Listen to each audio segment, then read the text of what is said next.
to know, 'cause here I go again.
Come on. Gets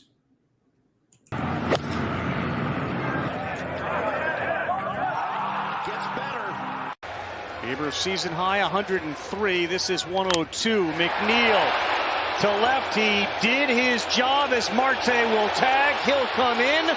Lindor to second, and he's all right, and the run scores. Jeff McNeil deep enough to... Drilled right center field by Mullins, and that is a 5-hit day for Cedric. Henderson is home. Vavra racing around third. Mullins into second. 5 hits for Cedric Mullins, and a 5-run 11th inning explosion for the Baltimore Orioles. As Blazing Sevens takes on front-running National Treasure coming toward the top of the stretch. National Treasure off the turn in front. Blazing Sevens alongside. Mage is 2.5 lengths behind them. Red Route 1 cuts the corner, and they're into the stretch. National Treasure taken on by Blazing Sevens. Mage wanders inside. Still work to do with him. National Treasure dig again. Blazing Sevens. Mage is third. It's National Treasure. It's Blazing Sevens putting on a show in the Preakness. Who's it gonna be? It's gonna be National Treasure. John Velasquez gets his Preakness, and Bob Baffert has won his 8th one. Blazing Sevens was second best. Mage ends up third, and a great stretch run in the Preakness Stakes. 1 strike away from a no-hitter. The 2-2. Check swing. He got him! The Bowie Bay Sox have done it! The 12th no-hitter in franchise history! Chase McDermott, Nolan Hoffman, Easton Lucas fire 9 blanks against the Altoona Curve tonight. The Bowie Bay Sox are winners once again. 4-0 for a celebration in front of home plate. All right, folks.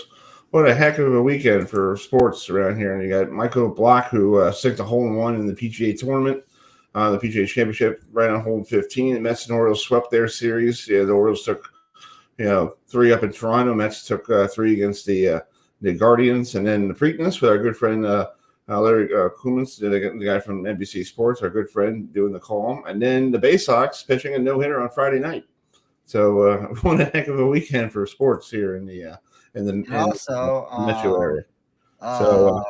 And also the PBA Tour got. Yes. I was down in Florida, so you'll hear.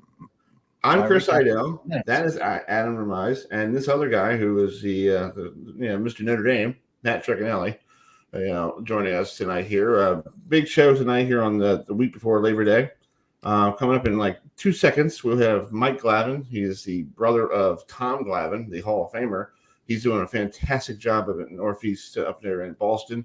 The CAA men's baseball tournament is starting this week, so he's heading down to beautiful South Carolina. And then Adam, we're going to recap your weekend down in the Sunshine State. I know you probably talked to DeSantis. Did you talk to him? Saying, hey, stop bothering us? Yeah. Yeah. Yeah. We'll talk to him. We'll talk to Adam about his memories for this past weekend, and then we'll try to get this gentleman on at 7:45. The former safety of the Tennessee Titans, Blaine Bishop, who was supposed to come on last week, but he had some technical difficulties, so we got him on tonight. Well, let's get to the show here, folks. First up, this guy is doing a great job. He used to play pro baseball for the Mets and Marlins and everybody else. So let's bring in Mike Glavine, the head coach of the Northeastern Huskies. They're heading down to South Carolina. So, Mike, thanks for joining us tonight. How are you doing? Hey, Chris, how's it going? Thanks for having me on. Doing well. Doing great. Nice having you back on. We haven't had you in a very long time. So how's this? Talk about the season so far. You guys are the second seed, or no, not the second seed, but you're third seed, and you play tomorrow. Tomorrow night, tomorrow night, Wednesday. right? Wednesday. There's a lot of weird schedules around here. So that's all right. Yeah, that's all right.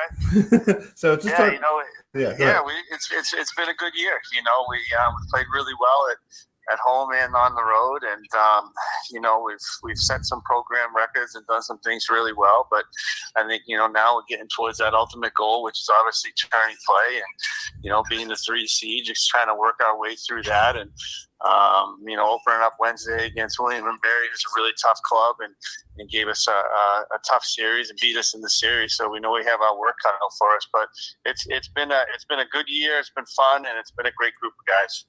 Is there like a runaway team? I know NC Wilmington, the Seahawks. We're going to have Coach Hood on the later in the show, but they won the conference title for the regular season.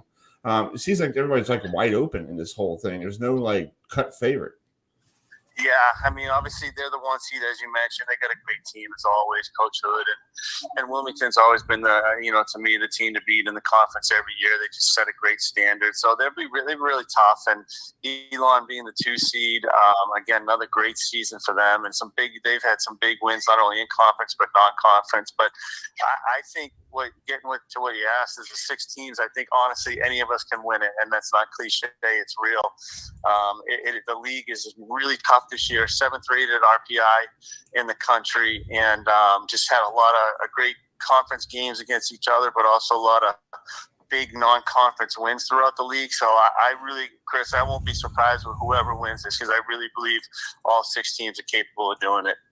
Adam, you got a question for Mike? I sure do. Now, first of all, Mike, I'm also from Massachusetts. I was born in Malden, so I know you live in Lexington. You're from Billerica, so I know that area like the back of my hand. Talk to us about what it was like to be in the major leagues, and did your brother Tom give you any input on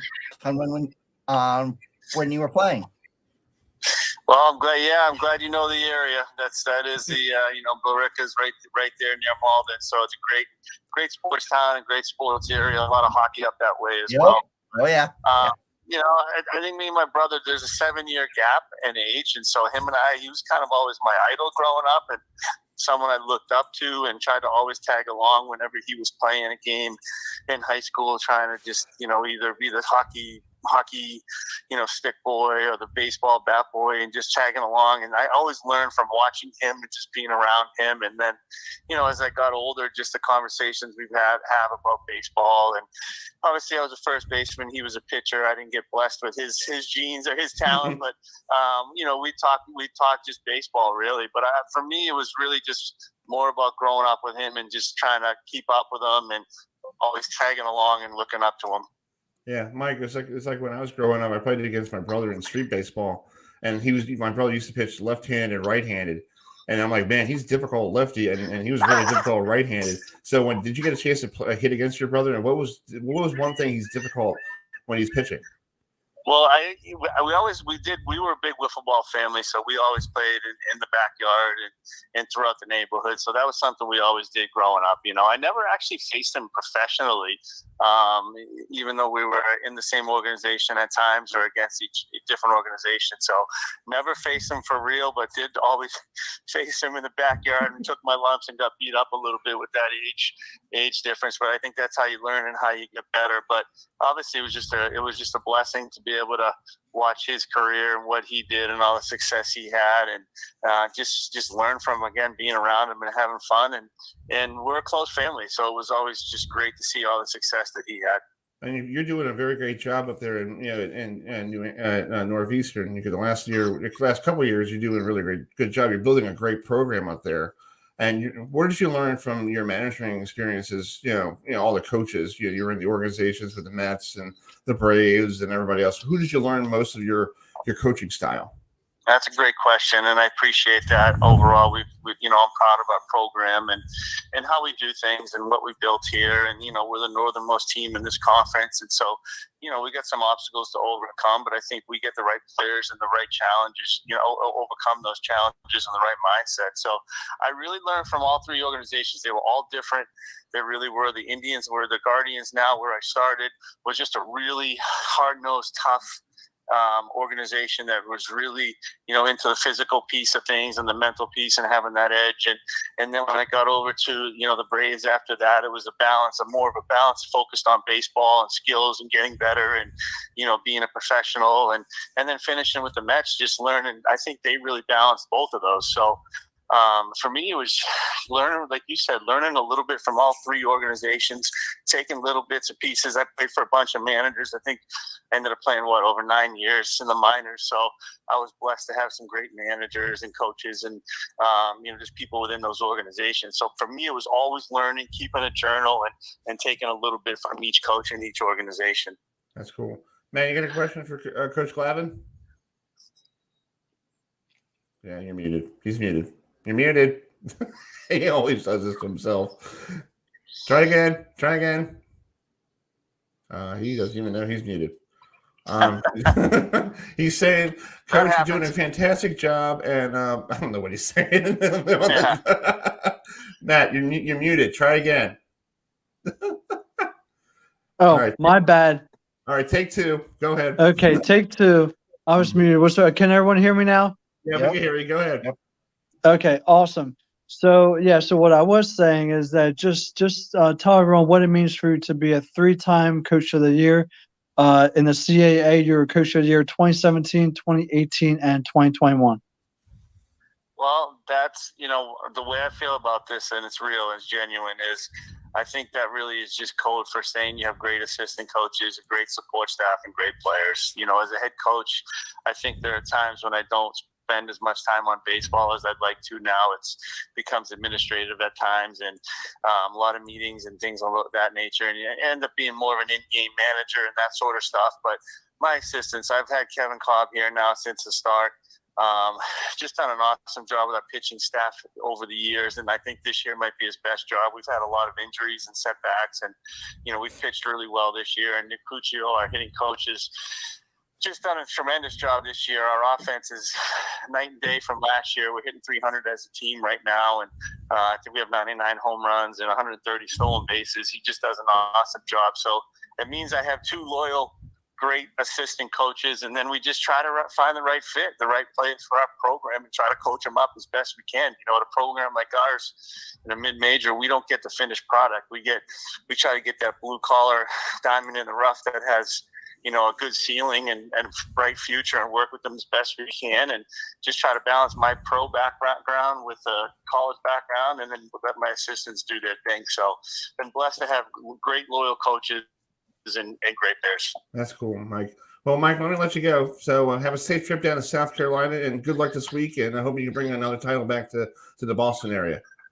All right. Well, I appreciate it. Thanks for having me on. Have a great night. All right, man. Talk to you soon. See you, Chris. See you, bud. See you, bud. Bye. All right, that's Mike Glavine, one of the Glavine boys. Tom is a Hall of Famer, and he should be a Hall of Famer in his own right, being a great coach. So the Northeast takes on William & Mary Wednesday. I think it was Wednesday. But what I saw is that Wednesday. So anyway, welcome to the show here, folks. I know you guys just tuning in. I'm Chris Heidel, and that's Adam Remise, who was down in Jupiter, Florida this past weekend, and Matt Chuckinelli, who was home in his home base watching the PGA Championship. So let's talk to Adam about his trip down to beautiful Jupiter, Florida. He rolled in on Thursday. What was the experience like traveling to a new state, Adam? Oh, well, it was a lot of fun. I can say I enjoyed going down to Florida. It was hot down there, about 85 degrees every day that I was there, but I really enjoyed myself. I want to thank everyone at Blair Jupiter for the accommodations. They took care of all us fans that we were there, and some news to pass along. Walter Ray Williams Jr. will not be competing in the PBA League this year. He told me yesterday that he's giving up his spot for somebody else. For the younger generation, because he was there yesterday promoting his wife Fancy's Compass Sportswear and selling some of his jerseys. So Walter Ray Williams Jr. will not be competing in the PBA League this year up in Portland, Maine. And actually, I had the opportunity to talk to 3 people from the PBA Tour. So, Chris, the first interview was with the winner of the Super Slam Cup yesterday. He won his 4th Tournament of Champions title in Akron, Ohio. He's a 2-handed winner from down under in Australia. So here is my conversation with one and only Jason Belmonte. All right. Yeah. I'm here with the winner of the 2023 PBA Tour Super Slam, Jason Belmonte. So Jason, first of all, thanks so much for joining me, and talk to us about what it was like to knock off EJ Tackett again this year. Yeah, that was a lot of fun. EJ is very difficult to beat, and this season more than any other season. So to be able to beat him at the TOC and then to beat him here again, it's a really good feeling because he's so hard to beat. Tell us about how you got started in the sport of bowling in Australia. My parents built a bowling center, so I was born into it. And how did you get interested about the PBA Tour, living in Australia? Did you have somebody tape, shows for you, or yeah, when I was little, we used to have some tapes sent to Australia, so I saw it then, and once I saw Norm Duke rolling a ball down the lane to win a title, I thought, man, that's where I want to get to one day. And tell us about what it's like, to travel to all the United States with your family in Australia. Yeah, that's very difficult. I miss them so dearly. So the good news is if I continue to keep bowling well, then my time away is not for nothing. So everything I do is I do for them. And you have a son that's now starting to bowl too. So tell us about your son, being a dad, what it's like to see your son throwing a bowling ball. Oh, there's nothing more fun than watching your family bowl with you. So he's getting pretty good too. I'll give him a couple of tips here or there, and who knows, maybe one day he'll be on the PBA Tour. That would be brilliant. Cool. Thanks so much for joining me, Jason, and safe travels going home. Yeah, that was it. Great interview. Good job, dude. Thank you. And Wow, great job. Thank you. Yeah. And the next person now we're gonna have is he's also from Indiana, just like EJ Tackett is, and he competes on the PBA Tour, and he's also known to strum a guitar or two in his time, and he's actually played with country music superstar Jimmy Allen. So here is my interview with Indiana's own Ronnie Russell.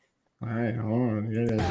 I'm here with PBA Tour star Ronnie Russell from Indiana. So Ronnie, tell us about how you got started in the sport of bowling. Well, I started bowling when I was about 4 years old. My dad bowled league. And my mom kind of pushed me into it a little bit. I used to bowl plastic pins. And 4 years old, like I said, I've been bowling for, I guess, 38 years, 39 years now. And tell us about what it's like to compete on the PBA Tour against the best in the world. Well, the best in the world keep beating me with all their high rev rates and high ball speeds. So, luckily, one of my best friends is one of the best in the world right now. He shot 3-header on TV today. It was really cool. And you also like to strum a guitar a time or two. So tell us what it's like to play a guitar.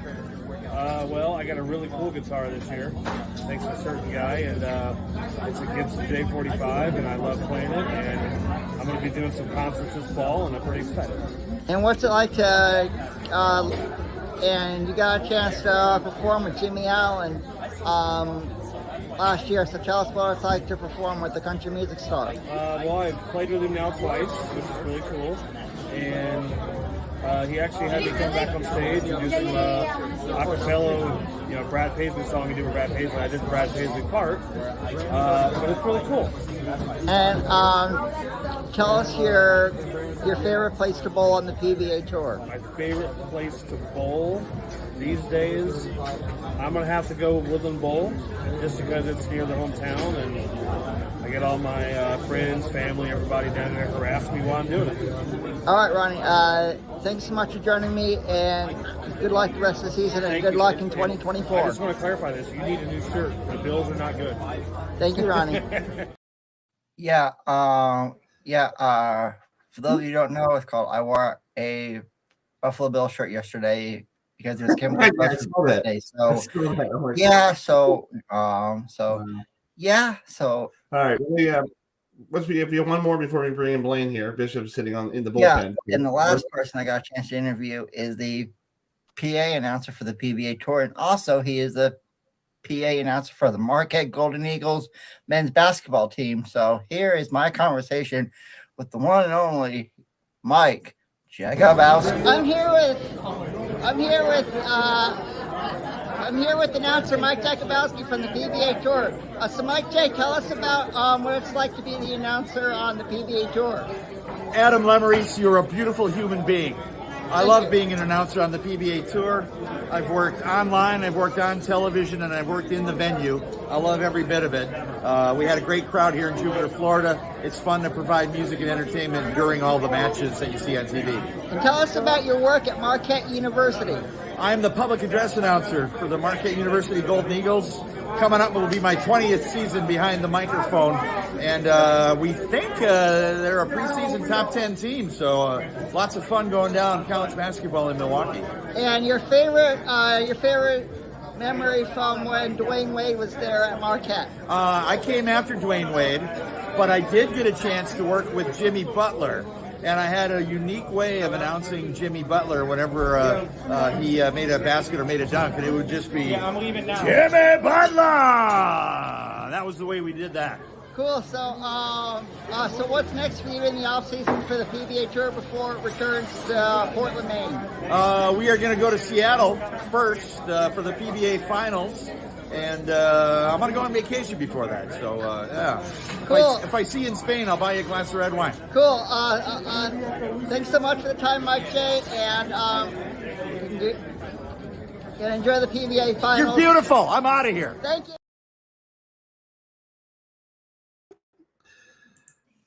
There you go, guys. That was Mike J. That is fantastic. Fantastic. Good job. But I've known him for a long time, so that's cool. And you're a beautiful person. Just want to let you know that. Thank you. You did a fantastic job. Thank you. I appreciate it.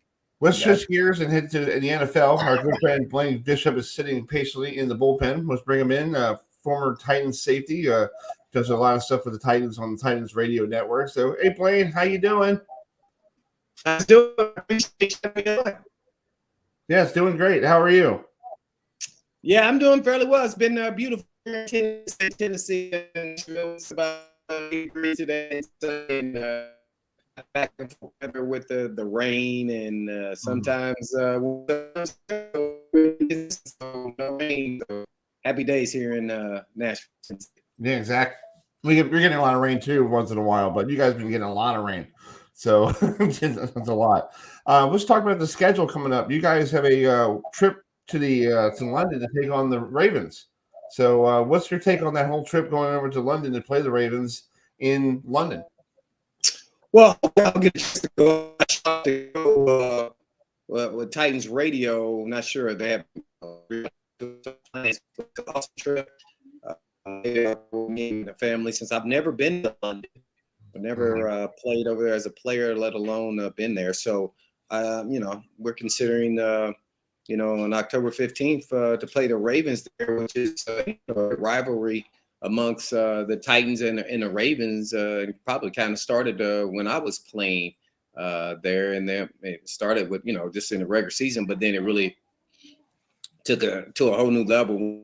They actually beat us, and they went on to win the Super Bowl, and that probably was the best team I was on as a player, even though the year before we went to the Super Bowl, we didn't know we were that good until then, but the next year we knew we were really good, and we were 13-3, and we had #1 ranked defense in a lot of categories as well as they did, but naturally everybody talks about the Ravens because they won the Super Bowl and they beat us head-to-head. Even though we held them to 125 yards in total offense that game, we still lost. Yeah. And if Ray Lewis did not pick off that interception to Eddie George, you guys would probably be right now going into the Super Bowl, take on the Raiders, right? We would have played the Raiders, and then they ended up playing the Giants in the Super Bowl, I think. Right. Yeah. So that'd be like little weird history right there. That if Ray Lewis did not pick off that interception from Eddie George, right in his hand, ran it down the sidelines, you probably right now have a Super Bowl ring, pretty much, probably.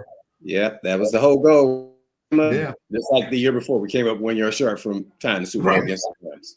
Yeah, I saw that game. I remember watching it here. It was snowing that day. We had a blizzard, and I'm watching it with my dad, and I'm like, wow, it's snowing too much out there.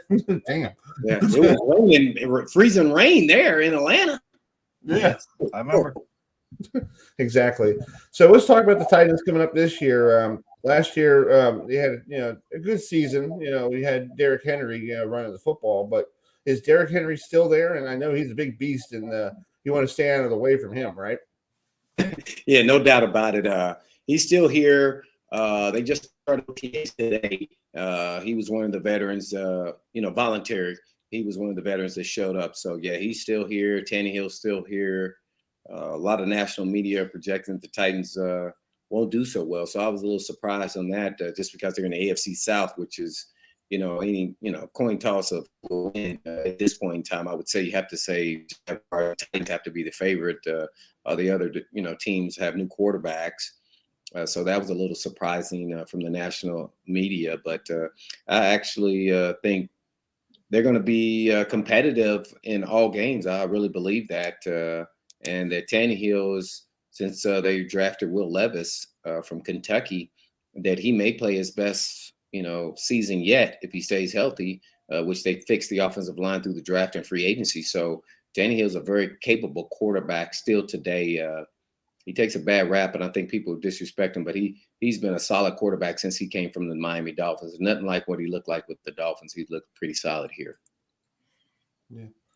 And you got a question for Blaine? Go ahead. First of all, Blaine, whoever came up with releasing the schedule for the Tennessee Titans on that night I think that was one of the coolest schedule releases ever I saw. I mean, whoever came up with that idea deserves a raise, deserves something. Yeah, no doubt about it. That was awesome. They put it out on social media, I think, and yes. Something that played into it, other teams in the National Football League, that's kind of that college spirit, but interviewing people, talking about different teams and their names and everything else. That was fantastic. We talked about that on my radio show on 104.5 The Zone, the Blaine and Mickey show. So, yeah, that was pretty special. They enhanced their social media hires and platforms and really interactive now. So, it's pleasantly surprising, but I loved it just like you did. And Adam, before you go on, Blaine, it's just funny when you asked that one lady, go, what's in Baltimore? Orioles? I'm like, really? That was hilarious. They were asking all the people. They guys put it up on the TV screen. Baltimore Orioles. I'm like, okay. I guess the Orioles are playing football now. I'm like, all right. Yeah. They asked all those party animals on Broadway, those pedal taverns and everything else, names of different teams. It was hilarious. Yeah, it was. I was laughing too. I was like, that's funny. Sorry, Adam. I didn't mean to cut you off. Now talk to us about the Tennessee Titans in the NFL draft. You mentioned Will Levis, who came from Kentucky. He was a great quarterback there in Lexington. So, give us your analysis on how the Tennessee Titans did in the NFL draft. Yeah, they got Skoronski from Northwestern, an offensive lineman who was an offensive tackle. He drafted with 11 picks, so they took him in the first round. It'll be interesting to see if he plays tackle or guard. I think he's going to be working at both. And a lot of it has to do with guys in free agency. free agency, and Dillard from the Eagles, the first round pick there. It was a little disappointing there. You know, he had some injuries. I don't know, the Philadelphia Eagles had one of the best offensive lines in the NFL. So eventually, one of the injuries, he lost his job. He's the most athletic. Doesn't mean he can win the job. So I'm interested to see how that goes. If not, Skoronski will play guard. Who well schooled. He was an All-American. Not only was he an All-American, he's also an academic All-American. So when you got really sharp, crisp offensive linemen that can think quickly, I think he's going to be fine whether or tackle. I think they did a great job of getting him. And then they felt like they won by getting Will Levis in the second round. Even though he dropped, you know, they still got value out of him. As a quarterback, I think that that's what they do on offense in a pro-style offense. Big, strong kid, big arm. We were in the country, so we got to see him a lot. A lot of people here attend defense, and we're part of that, you know, network. And you know, they were a little disappointed they didn't get Hooker, who went in the third round to Detroit. I think Detroit. Yes. Yeah, the torn ACL. And then third round, you know, these are guys I think all Tajay Spears. You know, a lot of people, including myself, was interested on why we were drafting a running back who has a, you know, a history of having an injury to his knee. I don't think he has an ACL, I think. So, but he's very productive. I think they're going to use him as a change of pace. They really fell in love with him at the Senior Bowl. He had an awesome year at Tulane, and I think he's going to bring something else to the table. And there's talk that they're changing the offense up a little bit. I'm interested to see what that means. They change it because you still have Derrick Henry. So at some point, Derrick Henry is Derrick Henry. You got to run the football. Maybe they're not going to be as predictable and maybe throw the ball when expected to run. And Tajay Spears becomes more of not just a third down back, but he can run in between the tackles as well. So ultimately, the wide receivers got to play up to snuff, and that starts with Burks, who was a first rounder last year, to see if he can stay healthy this year and really be that version of A.J. Brown was to the Tennessee Titans offense. Man, you got a question for William? Yes. So the Titans back in 2020 were 11-5. 2021 they were 12-5, and last season they were 7-10. So what improvements are needed so they can get back up to that double-digit win threshold? Yeah, great question. And really, they lost 7 in a row to finish the season, by the way, which is historically known as, oh, you're going to fire the coach. Well, they got rid of the GM because they had no depth on the team, and their salary cap put them in that kind of position. But based off their draft picks after 2020, really, they haven't done a really good job and re-signing guys from draft picks. So that was it. They had some injuries to the offensive line, and we all know quarterback will have issues as well as the running back, and that's where the rubber met the road. They had 3 guys go down. They were playing guys off the street, literally. And got to the point where I had to call one guy was named. I forgot his first name because I called him out of his name the whole season. His last name was Daly. They picked him up in a trade from the Panthers. He would have got cut and nobody would have picked him up. And I start calling him Twice Daily because that's a gas station here, because he was absolutely horrible. And it wasn't his fault. He was really a guard. He was out there on the island, and I mocked him, but it was all fun and games. He needed to turn around and tell Tannehill every game, "Watch out!" Because he wasn't a tackle.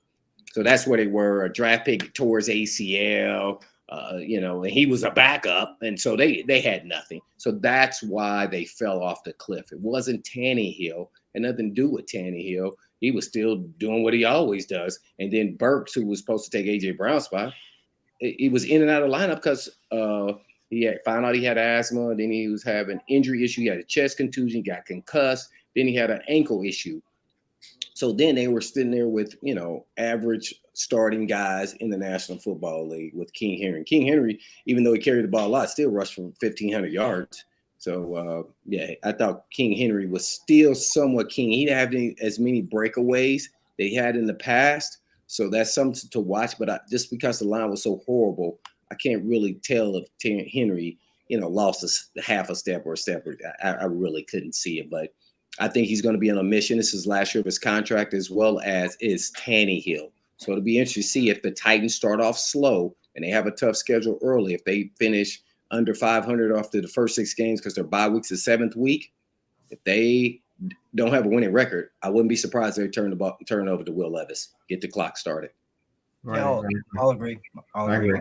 Well, Blaine, thank you so much for coming on tonight. Enjoy the rest of your summer and spring. And hey, football is just around the corner, and big game on September 10th against the Saints down in the Dome. That's going to be a good game. Yeah, Derek Carr. A lot of coin toss games for the Titans, so it'll be interesting to see on the road versus New Orleans, new quarterback. So we'll see where they're at. And most people think Tannehill's barely a starting quarterback in the National Football League. I would definitely disagree with that. So good luck, man. Thanks for having me on, guys. And reach out anytime, man. Love being on with you guys. Thanks so much. Yes, have a great Appreciate day. it. Talk to you soon. See See ya. you. Bye. All right, it's Blaine Bishop, former Tennessee Titan, or before he showed up, he was in the Oilers system. So Tennessee Oiler. Yes. I remember them days, Chris. Yeah, that was when. Exactly. It just it's going to be an interesting off season with all this stuff coming up. We have OTAs going on, and and things like that, and we'll see what the season brings. It's just around the corner. You got 3 preseason games now. You don't have 4. You got 3. Right. So basically, your first preseason game is going to be whoever's going to be your starting running back, and then the last 2 are going to be like the last game of the preseason. You're going to bench your starters anyway. Yeah. So right.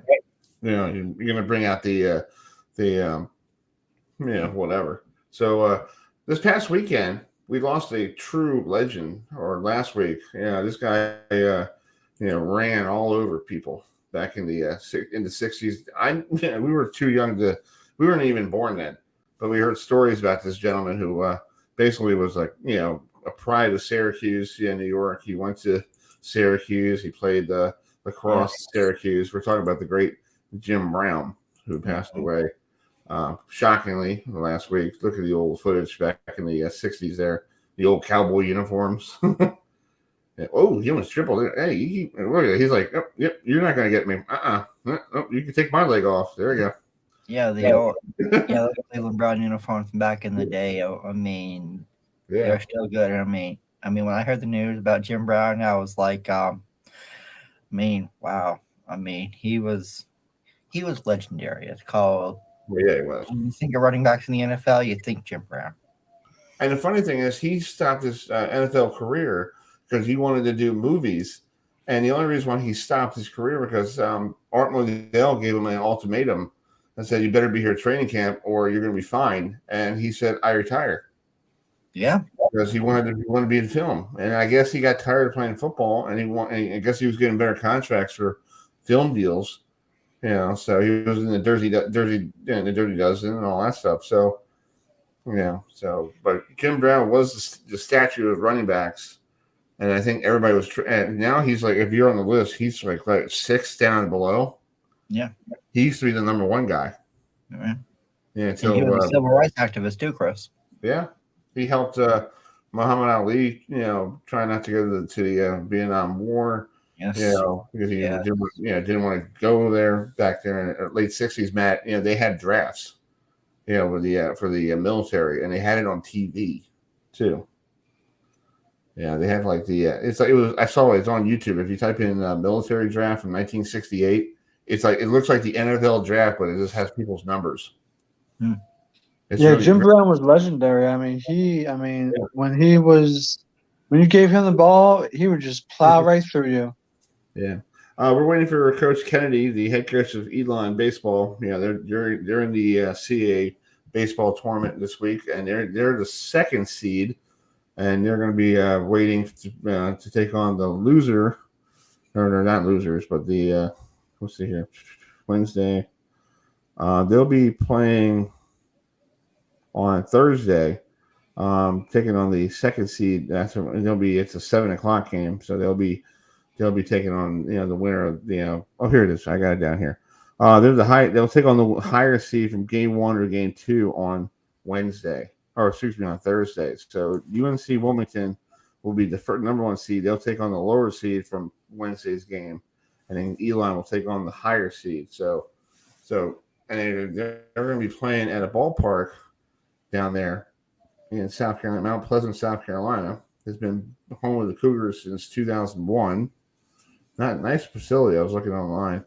The ballpark is the dimensions are really good there, dude. It's like, down the left field line, 300, 375 in the power alleys, 330 down the right field line. That's a little bit different than, and 375 in the gaps. So that's not bad. And there's big crowd in deep center field. And yeah, go ahead, Chris, about 2012 what the Charleston did to South Carolina.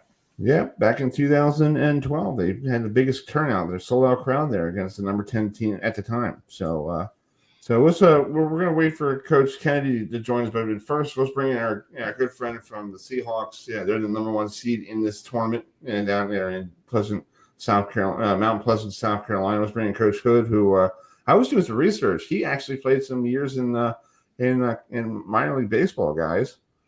I was doing some research last night. Let me bring it up here if I can find it. He played in the Brewer system. That's not bad. Oh yeah, not bad, Coach. You were in the Brewer system for a little while. So, what was it like playing in the Brewer system? In the minor leagues. No, I started off out of college with the Brewers and played a year. Spent summer in Helena, Montana, in the Pioneer League, and then went to spring training in '91 and went to the California League and started out in Stockton, California. But after that, I ended up getting traded to the White Sox and played in South Bend, Indiana, Sarasota, Florida, and Birmingham, Alabama. Wow! So did you play with some guy named Michael Jordan? I did in 1994, that whole season. Yep. Yeah. What was it like playing with a guy who was like, the living basketball guy, like the greatest basketball player of all time, and now he's picking up a bat and going like, "Hey, I could try to hit a home run. Let's do it." Yeah, he had just come off of the first of 3 NBA titles, 91, 92, 93. Played baseball in 94, and then I think they went 90, either 96, 97, 98, or 95, 96, 97, 3 more after that. So, but no, that was a really crazy and memorable summer of baseball from April all the way to September. That's cool. Well, let's talk about your team. This weekend, you had to sweep the doubleheader against William & Mary to bring home another regular season title. Just talk about William & Mary. They came out of nowhere. I was looking at the schedule, and they're coming to the party this week down there in South Carolina. I didn't think they had the firepower to be there because Delaware is pretty good. And then you had other teams in this league, and Hofstra basically lost their opportunity to be there. Yeah, our league's actually had a really, really good year overall. I think we're the 7th ranked Division I baseball league RPI-wise in the country out of 31 baseball leagues in Division I. So top 7 is really just shows the depth and the quality of teams that are in our league. For the most part of the last half of the season, we've had 6 teams in the top 100 RPI, and between us, Northeastern, Elon, Charleston, Delaware, and William & Mary, all of us have been in the top 100 most of the year. And you mentioned Hofstra, who ended up winning the championship last year, was right there going into the last week. But the last week came down to basically who was going to end up winning and being in the seeding of 1, 2, 3, 4, and the way it worked out with us sweeping William & Mary and Charleston winning 1 game at Northeastern and Elon only going 2-0 at Hofstra, we ended up winning it by a game. And so very close league, very competitive, and this week here in Charleston is going to really be some fun baseball. Adam, you got a question for Coach? Yeah. Now, earlier in the year, you went down to Lumpkin Stadium to take on a Power 5 school in TCU, and you took 2 out of 3 from the Horned Frogs. So tell us, what was it like to knock off a Power 5 school like TCU on their home field? No, we try to. If you just look up and down our schedule every year, and especially this year, we try to play a very competitive schedule. And with our open week in April, it worked out for us to have an opportunity to go play there. They had a date open, And so we flew down to Fort Worth, and at the time they were ranked 25th in the country, and we just played really well on Friday night and took it to them. Kind of got beat pretty good on Saturday, and then we turned around and won Sunday's game pretty good as well. But taking 2 out of 3 at any Power 5 program, any top 25 program on the road is a real good accomplishment. And we feel like we can compete with anybody in the country on most weekends and midweek. And we actually had a really good weekend there, and we've had a good year as well. Matt, you got a question for Coach?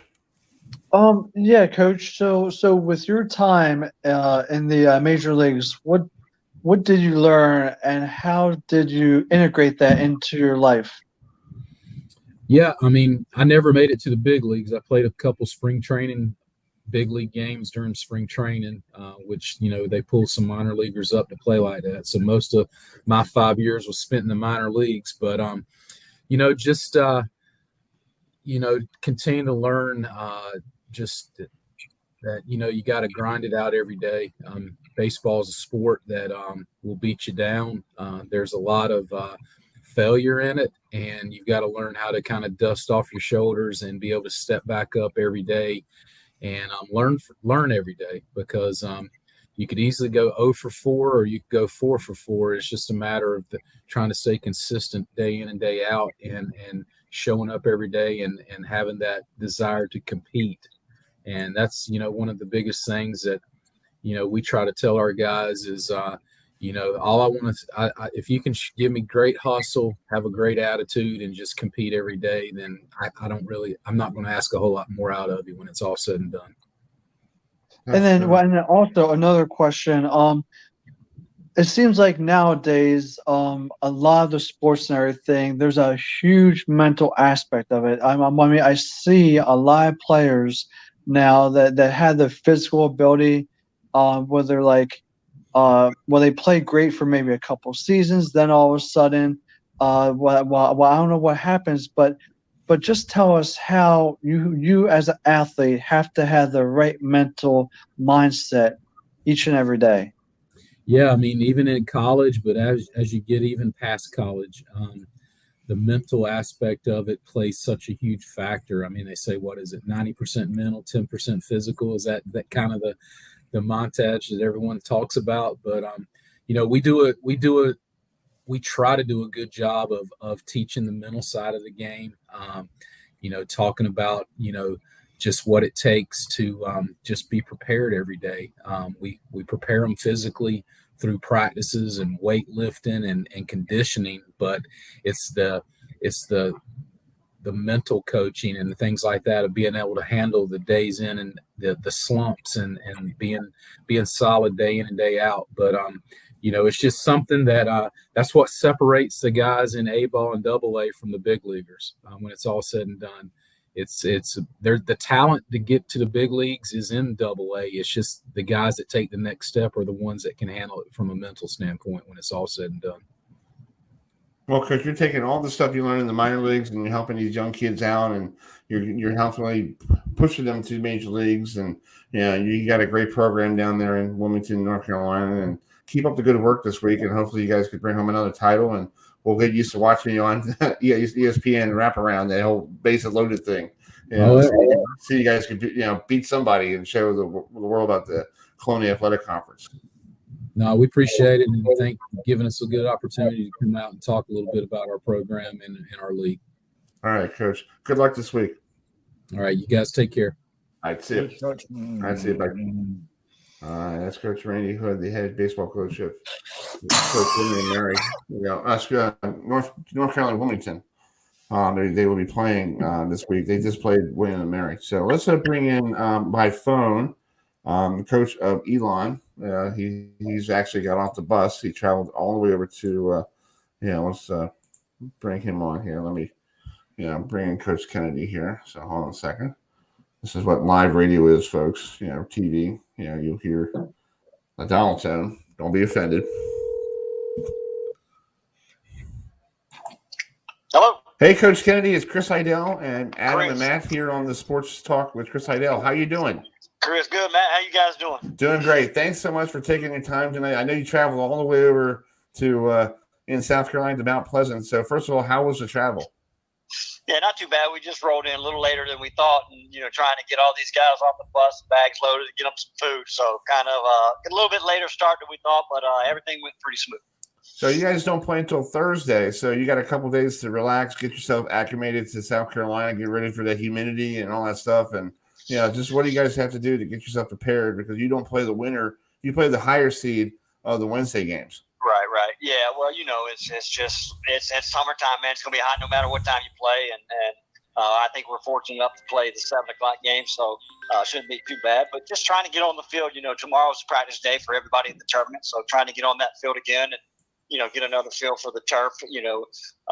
We played there earlier in the season, so I have some ideas about it, but just trying to get ready. And then, Wednesday will be a little different day for us as we'll go over to the shipyard and practice over there and just try to get ready. I was doing some research last night about your career. Like, who's Mike Kennedy? That's what I'm thinking to myself. Who is this guy? I know he's an Elon coach. He went to Elon University, but you did play. You signed with the Athletics for you had a little cup of coffee with them in the minor leagues in early 90s. Yeah. So what did you learn from the Oakland A's? Because at the time, that A's powerful lineup with Jose Canseco, Mark McGuire, the pitching staff with Dave Stewart and Bob Welsh. And holy God, that's a heck of a pitching staff. And you forgot about Eckersley. You forgot about Eckersley, who was the closer.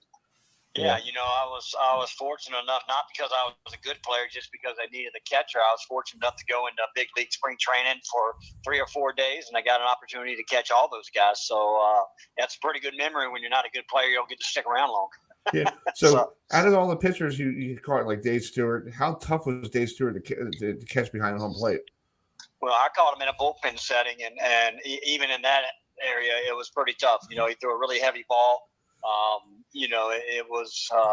It wasn't always located. It was just firm and heavy and tough to stick. I do remember beating up my thumb and coming out of there a little banged up after catching him, as opposed to like Eckersley, who wherever you put your mitt, he just put the ball in, and he was probably the easiest guy I've ever caught. Yeah, it's fascinating with Eckersley's career. He was a starting pitcher. And then he ran into some issues with the Cubs, and they sent him out to Oakland and said, "See you later." And he became an All-Star and a Hall of Famer, with the Athletics. The rest is history, as they say, right? You're pretty darn good. So, yeah, I guess you're the Cubs. That was an amazing team, man. There was a lot of talent. Ricky Henderson, Dave Stewart, Canseco, all those guys. A lot of Mark McGuire, ton of big leaguers. I remember my first time I'll tell you a quick story. I went in the big league locker room for big league spring training, and I looked at myself and I looked at those guys. And I said, well, I better find out what I'm going to do with my career. Hey, we know where you went to. You went back to your college. You went to Elon and became a head coach. So he's like, I did, right? It worked out. Yeah, I guess you worked at different. What is it like going back to your alma mater? Because I know we talked to a lot of coaches who get an opportunity to go to your school and come back as a coach. Do you feel like you have a lot of pressure on yourself going, I got to succeed because, this is Elon and they know for great baseball? Yeah, I don't know. I don't know that I feel that. I feel obligated to put the best product on the field year in and year out if I can. And, having played there and having, been a student there, I take pride in wanting to do that. So I don't necessarily feel pressure. It's more like, hey man, this is home for me. And, I want to put the best product we can year in and year out, for everybody to see. And I owe it to them for all they've done for me. So that I don't really call it pressure. Right. So that's true. Let's switch it up a little bit. Matt, do you have a question for Coach? Yes, Coach. So you went ahead and last season you guys had 9-14 record, and in 2021 you guys had 10-8 record. And 2020 we know that you guys were canceled due to the COVID pandemic. But in 2019 you guys had an unbelievable 19 wins. So what will it take to get back to that threshold? Well, I feel like we got real close to that this year. We put a pretty good product on the field. Getting that 2 seed was pretty important for us, but it really that year that was a pretty good club. The pitching on that team was about as good as you can get. There's a big leaguer pitching every 5 days right now, and George Kirby. There's a AAA shortstop with Milwaukee that playing on that team. There's a AA reliever we think's got a chance to make it to the big leagues. Kyle Bronovich, who led the country in strikeouts, was on that team as well. And so, when you got those kind of arms, it makes your job a little bit easier. If we were a little deeper, we would have made a better run with some midweek stuff, but we struggled midweek. But on the weekends, that was a pretty darn good ball club. Yeah, and what I mean, that's very impressive because I mean those records I mentioned were conference play records, so that wasn't even over. Right. Well, that was not your overall record. So I mean, having a 19-5 record in conference play, just talk about how much of an accomplishment that is. Yeah, it's hard to win. I think anybody that's in our profession that does this will tell you it's hard to win, and to run off a conference record like that is pretty special. And I don't think we lost a weekend that year, to be quite honest with you. I'd have to look back and see. I don't want to say something that I'm wrong, but I feel pretty good that we didn't lose a win all year. So it's pretty special. And again, it was, I don't want to say it's easy because it's never easy. But when you had those guys on the mound, we felt pretty good every weekend going out on the field. That's true. Hey, if you have like Mike, if you have like an ace on your staff, and every fifth day you know that you got to win, that's a good thing that your pitching staff is great. If you have if you don't have like 5 pitchers that can give you quality starts, then you got to we got a bullpen session going on here today. Yeah, it's a different animal when you're giving that guy the ball, he can get you 7 or 8. There's no doubt about that. So. Exactly. Well, Coach, I know you just got there. Let me let you roll so you can relax, get yourself acclimated down there. And thank you so much for taking the time out on the phone. And good luck this week. And we'll be rooting for you from this area. And hopefully you can bring home a title to Elon. Yeah, guys, I appreciate you having us and appreciate you covering our tournament. Thank you, guys. All right, Coach. Have a good one. Yes, sir. All right, guys. Bye-bye. I see. All right, that's Coach Kennedy from Mike Kennedy, head coach of Elon. They will be playing on Thursday, the winner of the games on Wednesday. And speaking of Wednesday, let's get to we got rapid fire here because we're a little behind our time schedule here. We'll be on a little bit later, until like 9:35 a little bit because we got the Penn State men's lacrosse coach on because the Nittany Lions lacrosse team is in the Final Four this week for the NCAA tournament lacrosse. So that's not bad. So it's a good way to represent the Big Ten, and Elon actually knocked off a top 5 powerhouse on their home field in April because they knocked off Wake Forest. So and they also knocked off at the time they were ranked number 8 the Campbell Camels from the Big South Conference, and they're going to be they're actually going to be conference foes next year because Campbell. Yes, they are. In July, Campbell comes over to compete in CAA. So it's going to be very interesting to see these teams that we talk about now. Going to be in the conference. So Campbell, the Camels, they'll be playing, and they're playing a tough schedule next year, dude, for football. Matt, they got to go to North Carolina. Oh yes, sir. Oh wow. Yeah. Let's bring in Delaware's baseball coach, Coach Graydon Newell, who Delaware is in the tournament this year, and he's rolling down to South Carolina. Hello. Hey, Coach Greg, it's Chris Heidel from Hermiton Radio. How you doing? Good. How you doing, Chris? Not bad. Thanks for taking some time by phone. I know you guys are getting ready to hit the bus and head on down to South Carolina. So just talk about the excitement of playing in the CAA title, baseball tournament. Sure. No, it's a first experience for the players in this program. 2018 was the last time Delaware made the conference tournament, and obviously none of the guys on our team now were here then. So this is a new experience for our guys. Obviously, having coached at Delaware in the early 2000s, have coached in this tournament, but first time now for me as a head coach. So obviously we're excited. It's baseball. It doesn't matter the tournament or not a tournament. It's one game at a time, and whoever plays better is probably going to win that day.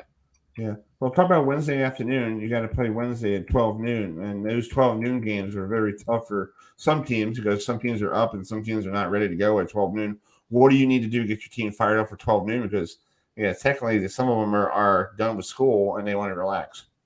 Sure. Well, I think getting these guys up for a conference tournament game is something we are not going to have to do, right? I think if anything, we'll probably have to calm them down a little bit, but because of what I mentioned before, the newness of playing in a tournament. Somewhat of a surprise, actually. I thought that we were, playing a home team at noon because it doesn't really give their fans on a weekday a great opportunity, to probably get the type of crowd that they would want behind them. But never know, maybe they'll still show up. Exactly. Adam, you got a question for? Yeah. First of all, congratulations on making the CAA tournament. And if you had a choice, would you rather play at noon or would you rather play at night? I like the day game in a conference tournament just because then you get to get back to the hotel, get off your feet, and rest. Having coached in Conference USA, it seemed like our tournaments were typically in Mississippi, Louisiana, and it was nothing but lightning and rain delays. And many nights it felt like we were getting off the field at midnight or later and had to be back at the park, 10 in the morning. So that's what you're trying to avoid, I think, in a conference tournament is you want to have time to regroup and get your scouting report on the next team and get your guys' legs fresh for the next day. Yeah, let's talk real quick about Charleston. They are they're the home team of this tournament, so they're going to probably have the home field advantage with all their fans, piling in. What do you got to do to control that environment? Saying, I don't care, you're the home team. We're going to send you home. Yeah, no, it's again, whoever plays better wins. It doesn't matter, that it's their home field. Obviously, there's a level of comfort for them because they've played 30-some games on the field, and we played them at home this year, so that's obviously to their advantage. But I don't think the crowd, is going to be much of a factor. We played at Old Miss in front of whatever it was, 9,000-10,000 people earlier this year, and you'd hope that at this point in the season for our guys that a couple fans yelling at them or heckling them or some cheers aren't going to, distract them or influence them one way or the other. Yeah. Before Matt asked a question, I want to ask about the ballpark down there. We were looking at the dimensions. I was looking at the dimensions. Left field line 300, the power alleys 375, dead center 400, and then the right field line 330. So is it because 330 is a little bit deeper than 300 down the left field line? Yeah, I've never been. I saw the same thing on a map. It looks like the left field corner is really short, which I like the uniqueness of different ballparks that have different shapes to them in the outfield. I think it makes for an exciting and fun game, but I'm not even sure how this park plays. If it plays big, plays small, they put brand new turf down, so I'm going to assume that the ground is going to play slow. It's probably tough to get ground balls through usually on brand new turf, but not sure as far as balls in the air if it gets out quick or if it hangs up. Hey, it could be like the new Yankee Stadium with the jet stream, right field. You pop it up and it's gone, see you later, But Matt, you got a question for Coach? Go ahead. Yeah, Coach. So since this is your first year as a head coach, what kinds of obstacles have you been faced with, and how have you been able to overcome them? When you say that, the biggest obstacle is our team ERA of 7. Right, like that's what we have to overcome and the way you do that is you score more than 7 runs, and fortunately we've been able to do that quite a bit this season. So that's been the obstacle. We've had a number of injuries on the mound, no different than most baseball teams at any level that we've had to overcome. So it's been a lot of mixing and matching with our pitching staff and bullpen, and I've made a lot of bad decisions as a first-year head coach with who to bring in and what situations. You hope by, we're 56 games in now that we've got a little bit better semblance of what our bullpen and starting pitching should look like. But having said that, we sustained another injury last weekend on the pitching staff. So it's constantly, in flux. But that's certainly been the main obstacle for us. Hey, you got to deal with the injuries and you got to see who's the next man up pretty much, right? Exactly. Yeah. Hey, if you need a pitcher, just give me a call. I'm off on Saturday if you need me. I'll throw a couple innings for you. If we're still playing on Saturday, and hopefully we are, we're definitely going to need some innings. So come on down. Okay, I'll come on down, Matt. Let's go. Let's roll. Well, hey, I'm not too far from where you guys are at anyway. So yeah, I'll definitely be more happy to come on down. Yeah, they're in South Carolina, so we'll make a road trip. We'll get up early. We'll leave early The Pittsburgh. Yeah, exactly. Roll down 95. Make sure your arm's loose when you get out of the car. Yeah, it'd be like Major League's the movie. My arm's jello sometimes. Yeah. Well, Coach, good luck. I know you're basically a local team for us because I know Towson had a tough year, and good luck. We're going to root for you, and hopefully you can bring home a title to Newark, and and get into the college baseball NCAA tournament and see if you can make some noise. Awesome. Well, thanks for having me, and I appreciate that, guys. All right, Coach. Have a safe trip. All right, thank you. All right, see you. Bye. All right, that's Coach Greg Umala, who we had on earlier in the year, and we were trying to get him on during that game at Philadelphia with Ryder, but he kind of forgot to call us. It happens. Coaches get busy and all that stuff. So so that's our little tip on the CAA baseball tournament. We'll have one more coming up at 8:45 with Coach Holbrook from the home team, College of Charleston. So let's shift some gears here. There's we started covering this team last year. They're a brand new team down there in the state capital of Maryland, the Annapolis Blues. They got a great. They kicked off the season, Adam, 2 weeks ago. Yes, this week we went to Frederick, Maryland, to beat FC Frederick at their home field, and next week they're going to be on the road. But they got a big game coming up June 3rd, the home opener at Navy McCord Stadium against the same team they played last weekend. So let's bring in Hiram Wainwright, who does a really cool podcast about the Blues down there in Annapolis. So let's bring in Hakeem here. Hey, Hakeem, how you doing, bud? I'm doing good. How you guys doing tonight? Doing great. Thanks for coming on tonight. So talk about this podcast. How did this podcast start working for you guys? Yeah, so me and Sam Houston, he's my co-host on the show. We pretty much connected through just our love for the sport of soccer, and then of course with Annapolis Blues being the brand new team, we decided to of course work together. He also has his other show, part of the DU Public House show, which he covers EPL soccer, which is English Premier League, and of course alcohol as well too. But he does like a mix of both, where he blends the two, where it's a good mix. So we pretty much connected on that, and we just decided, why don't we do something for the Blues, try to get people more excited on that. So it was definitely a good opportunity for us to not only expand the Blues out to our community, but also just for us to get our voice out there and let the people know that we are fully for Annapolis Blues. Yeah, just talk about last weekend's game. They had to go out to Frederick, and they beat FC Frederick, but they play them again on June 3rd. So I know the game wasn't televised, or there was no radio or anything. So how difficult was it to get information from the old way of, like, hopefully somebody's there, social media? Yeah, it was definitely tough trying to do the best we could with what we have. But luckily, we had our very own Sam Houston, like I mentioned, co-host of the podcast. He live tweeted the entire game itself. So we were grateful for Sam to do that for us. And we had possibly one of our best games offensively. Actually, overall, I should say, another clean sheet. So far, we haven't had anyone score on us throughout the entire season, so that's a plus. But we were just doing the best we could with what we have. Adam, you got a question? Yeah. Go ahead. Now, I love watching soccer, and I know all about the EPL. It's called. I know how popular those Brits are when it comes to soccer. But tell us about what it's like for you to work with the Annapolis Blues, and do you guys think you'll get a way to get the games on radio or online streaming sometime soon?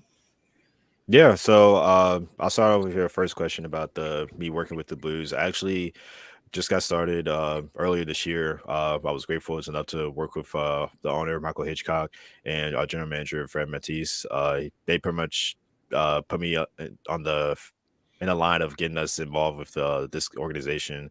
And I was lucky enough to get the title of manager of community sales and outreach.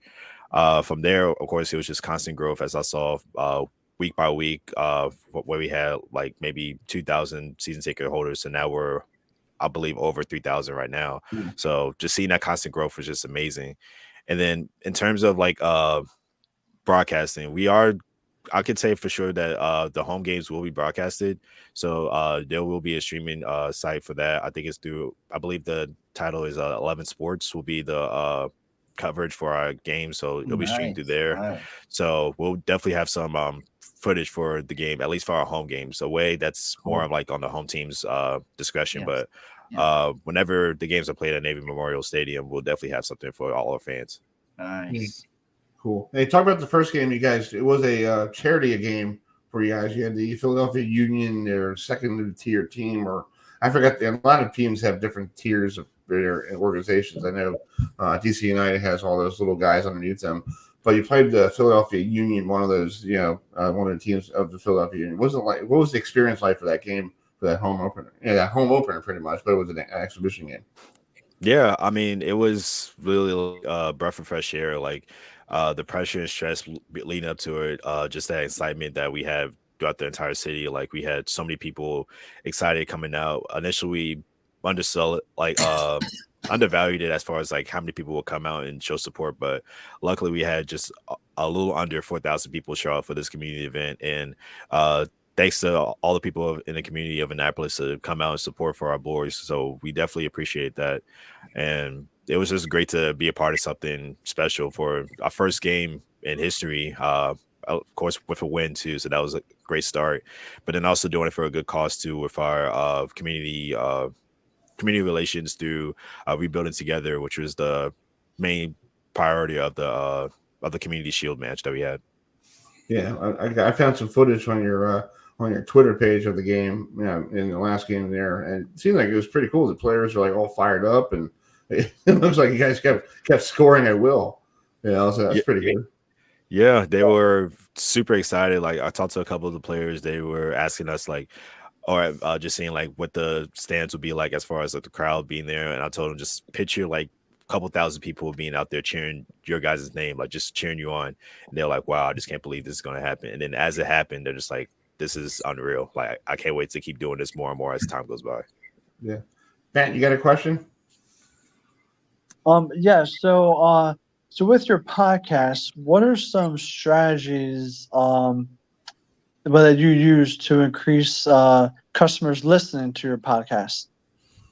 Yeah, for that, we pretty much, of course, work in collaboration with the Annapolis Blues itself. They'll also provide us with a direct link through our supporters through there. Outside of that, it's just word of mouth marketing and social media marketing as well. We'll post on Twitter as our main social media source of us getting out to the people that we have new episodes available. As a matter of fact, we did just drop a new episode today. Just recapping our past game this past weekend. So if anyone's out there is interested to check us out on Twitter, just follow us at Naptown Blues Pod, and you'll be able to catch all our information from there. Yeah, I was looking at the website is really cool. You guys built that thing up since day one, but the community shield, you raised a lot of money for rebuilding together with 3,000 fans there. That's not bad. And that was like what? That was like what, a Thursday or a Wednesday? Yeah, just a thing for a 7:00 Wednesday game, like about 4,000 people come out just to support. It's amazing. Yeah, that's crazy. And to me, that's great. For a Wednesday. Now you can say, oh, we could draw any night pretty much, and you have a good partnership with Navy using their stadium, and that stadium's been used for lacrosse, for any sport they have. They have football, they have the bowl game. So how's the partnership with the Navy, the folks there? I can say nothing but great things for Navy for allowing us to have us be there to make history with this team. Of course, like with the prior history of football and lacrosse being the main sports being played there, we want to do something special with soccer here in Annapolis, and we figured why not partner with one of the biggest stadiums in Annapolis. So luckily, Navy Stadium gave us the opportunity, and we're just completely blessed and honored for that opportunity to happen for us. That's cool. Well, let me let you go. I know you got a lot of stuff to do, but thank you so much for coming on. And we'll try to get you on after June 3rd. And I know Dave Johnson, who's been one of our guys who've been on the show, the voice of DC United, is one of the owners, and he's probably so excited to have a good product. Yeah, he's definitely been vocal about that. I talk to him like almost every week, every chance I get, and we've definitely just been excited about what's to come and just the excitement of more and more people growing in this community. So he's definitely been very vocal for us, and we appreciate all he's done for us as well. Where can people watch your show? Your podcast. We'll put it out there for people to tune in. How do they tune in to listen to you guys? Yeah, so you can follow us at on any platform of your choice. We're available Spotify, Apple, Amazon, any podcast platform of your choice. Just search Naptown Blues Fancast. That's our name of the show, and then we'll be there just to give you some inside scoops about Annapolis Blues. That's cool. Well, we'll put it up on our we'll put it up before the end of the show so we get people to tune in for you guys, and keep up the good work, and we'll get you on during the season. Okay. Awesome. Thank you guys for having me. This is all right, man. Take it easy. See you later. Bye. All right, it's Hiram Wainwright, who is the manager, community sales, and outreach for the Annapolis Blue FC, joining us. They have a great podcast called the Naptown Blues Fancast, and we'll put the link up at the end of the show so people can tune into it. So, what a way to get that program, Matt and Adam. We had we had Michael Hitchcock on here beginning of last year, and it was like a pipe dream, Yes. hopefully getting these people to tune in, and then we had Fred on, the GM who came from DC United. Yes. Who hardest working guys that you probably know because I sent him so many emails, never heard back from him. So, Fred, if you're tuning in, thank you for thanks for listening to us tonight, Fred. Yes. Yeah. Thank you, Fred. We appreciate. Exactly. We appreciate you. Exactly. We're going to turn the page and go back to some CAA baseball. This is now the games this year is at the home field for College of Charleston, and this guy doesn't have to leave town. He can sleep in his own bed. He could get up and go to his own coffee shop. He could do whatever he needs to do for getting ready for this game this week. So Coach Holbrook with us from College of Charleston. Used to be College of Charleston. Now it's just Charleston. I'm so used to the old days, with the College of Charleston on there. But, there we go. Hey, Coach, how you doing? Thanks so much for coming on tonight. I'm doing good. How are y'all? Not bad. Good, sir. What's it like being the home team of a tournament? You basically don't have to leave your house. You can sleep in your own bed. You can have your own breakfast. You can go to different places. You can stay in your own locker. Yeah, you don't have to go to some weird-ass, locker that you don't even know. Yeah. So – what's it feel like being the home team? Well, it's a little bit like when I was at South Carolina or North Carolina, and we hosted a regional and in a postseason tournament at home is always a luxury, but doesn't guarantee you're going to win. I mean, as nice as our place is and as nice as it is playing at home, our field's not going to drive in a run or strike anybody out. You have to go play the game. We got to remember that. And, we got some awfully good teams in our league this year. Our league was, I guess, the top 7 RPI league in the country. So there's a lot of good teams here this week, and we'll have to play great to move on deep in the tournament.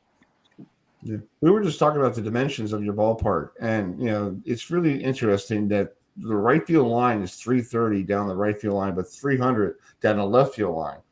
So just talk about the dimensions at your ballpark. Is it like one of those jet stream ballparks like you see in major leagues, like where Yankee Stadium, you just pop it up and gone? So just talk about it.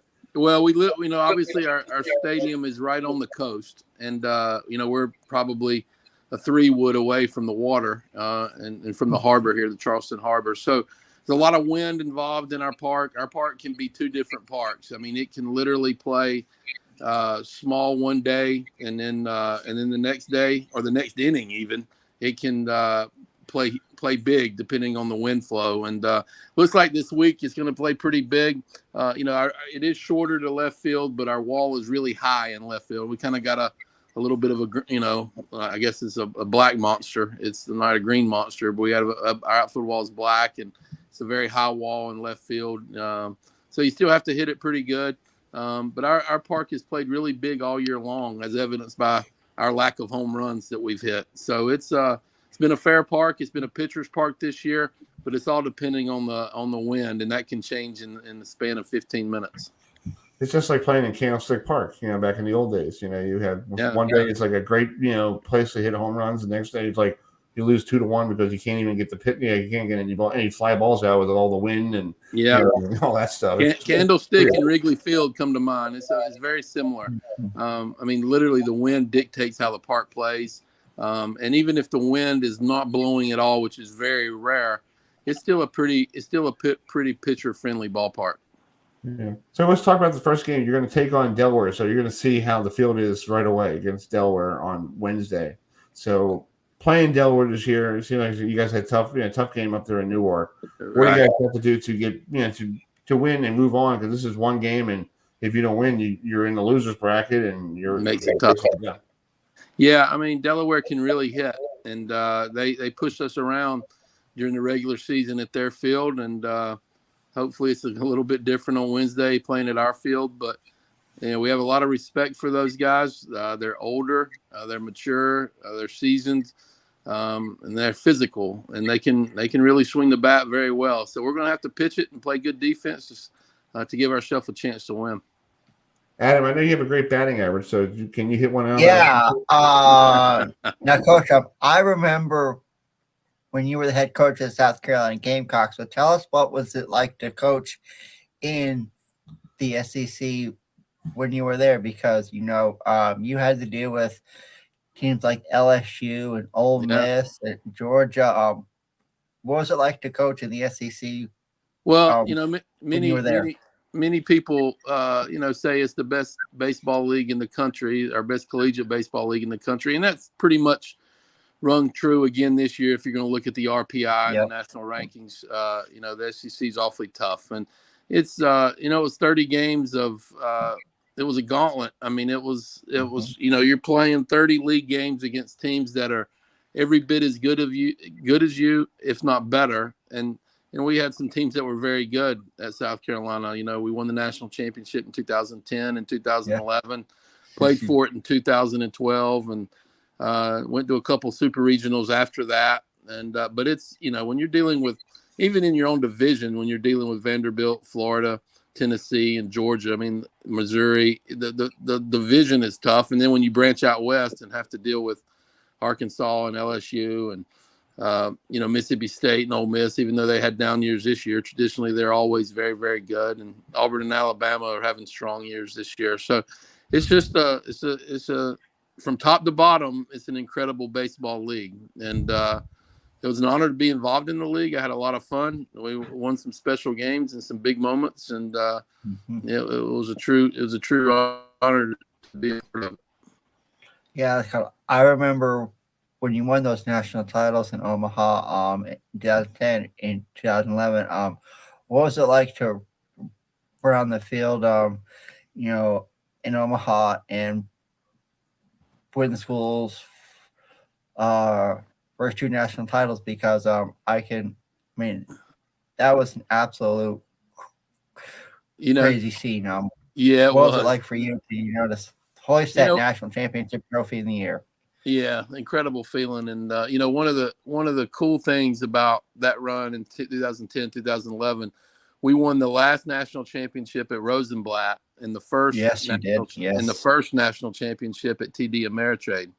And I'll never forget, after we the next morning after we woke up and had won it in 2010, we were driving to the airport, and as we were driving our way to the airport, we passed a construction site, which is now TD Ameritrade, and we actually stopped the bus and on our way to the airport, having just celebrated all night long, and looked at it, and we stopped the bus and said, "Hey, we just won the last one at Rosenblatt. We're going to win the first one here next year." And our players kind of laughed and thought it was a little bit funny, but it ended up being poetic justice, so to speak, as we did. We showed back up a year later and played a great tournament again, and won two in a row. It was very, very surreal. I mean, I only dreamed when I got into college baseball as a player, I only dreamed of stepping on the hollowed ground fields of Omaha, Nebraska, and to have been able to do it a number of times and actually be able to win a national championship is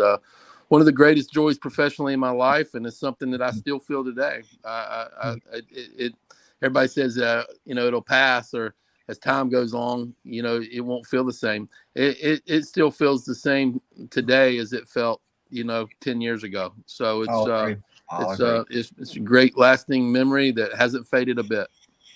Yeah, I love the old Rosenblatt Stadium. I never saw it in person, but I saw it on TV, and I still remember CBS doing the games, and the old College World Series games on CBS. And I'm like, something, they need to bring that back. let CBS do those games. They were classics. Yeah, they were great games on Saturday afternoons there in the middle of June. Yeah, and Rosenblatt was such a neat ballpark. I mean, I don't think you can duplicate the atmosphere of that place. All that was going on around the park when you were outside the stadium.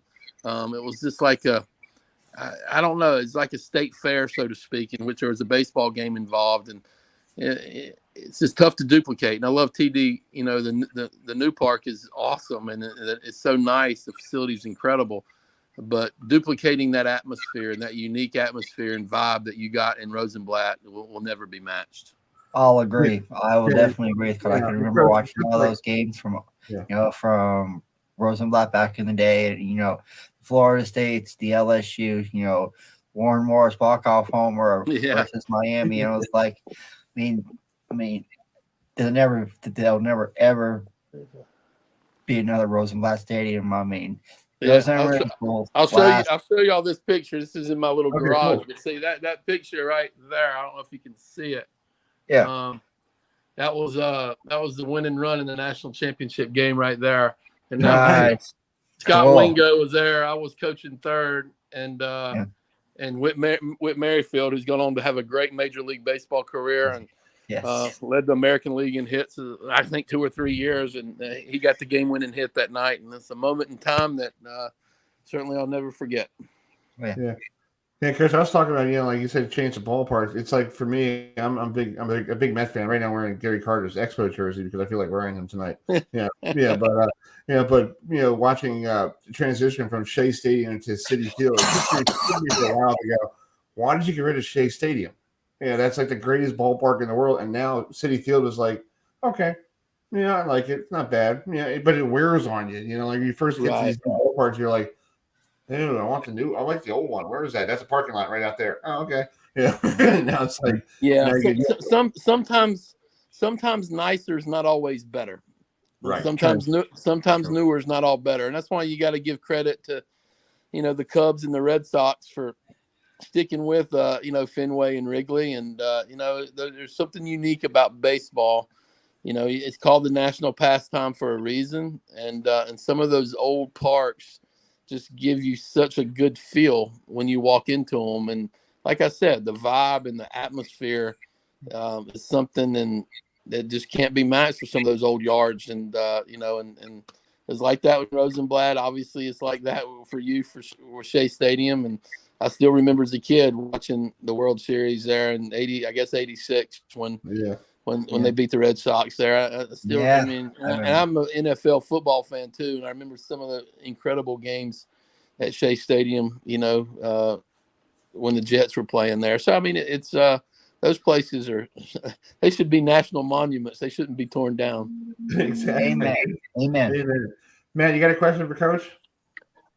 Yeah, Coach. So across sports, being at the pinnacle of the game, whether if it's baseball being the champion, or whether if it's in football winning the Super Bowl. So just tell us the feeling that it was like winning and being the championship. Well, being the champions.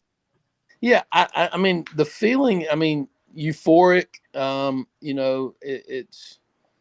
It's really, really tough. I'll give you a little bit of history with my career. We when I was at University of North Carolina, we went to the College World Series in 2006, and we lost to Oregon State in really the last inning after having won Game 1.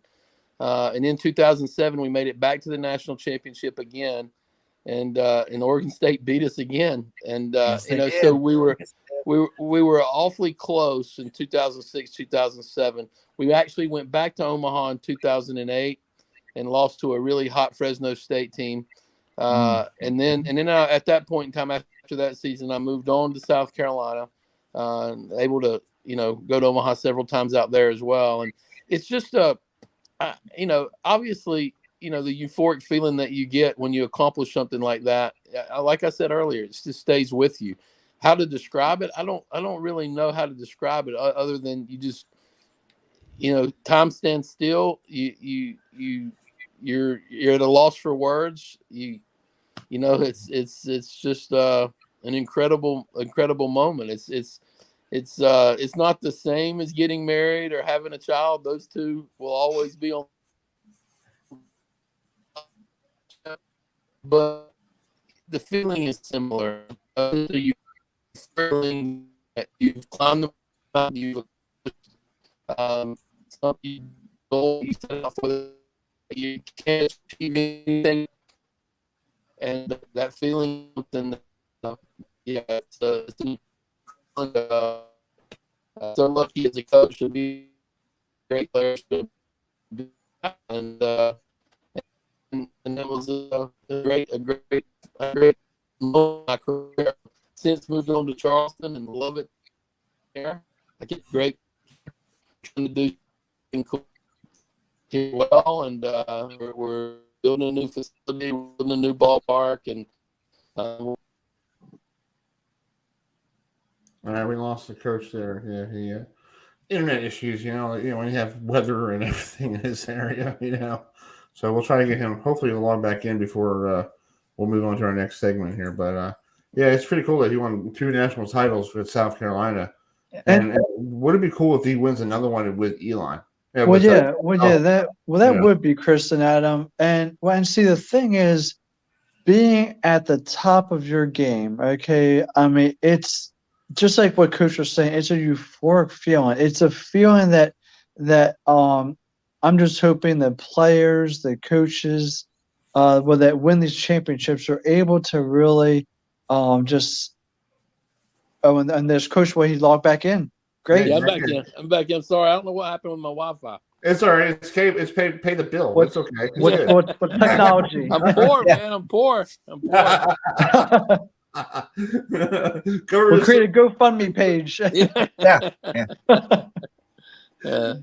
Matt was just saying, you were just saying, it's the feeling of winning a title, and then you're getting back there next year, you get the other feeling too, hey, I defended it. It's really tough to win one back to back, because once you win one, you have the bullseye on your back saying, okay, we want you big time, and then if you win it again, they're like, you have a bigger bullseye on the back of your back saying come get us, and then you made it all the way back to the third year back to Omaha, almost won it again. Yeah, and it's you're like, wow. And then now you're off to college at Charleston, but you're hoping to do the same with the Cougars. You're right. And that was those teams in 2010, 11, and 12. It was a very unique bunch of kids. I mean, they were very, very tough. They competed. You always felt like when you showed up at the park, there was never a sense of hoping you were going to win or hoping you were going to play well, or hey, let's try to get this one today. It was almost like you always knew, you were going to play well. And it's a feeling that as a coach, you try to bottle, but you can't. And, right.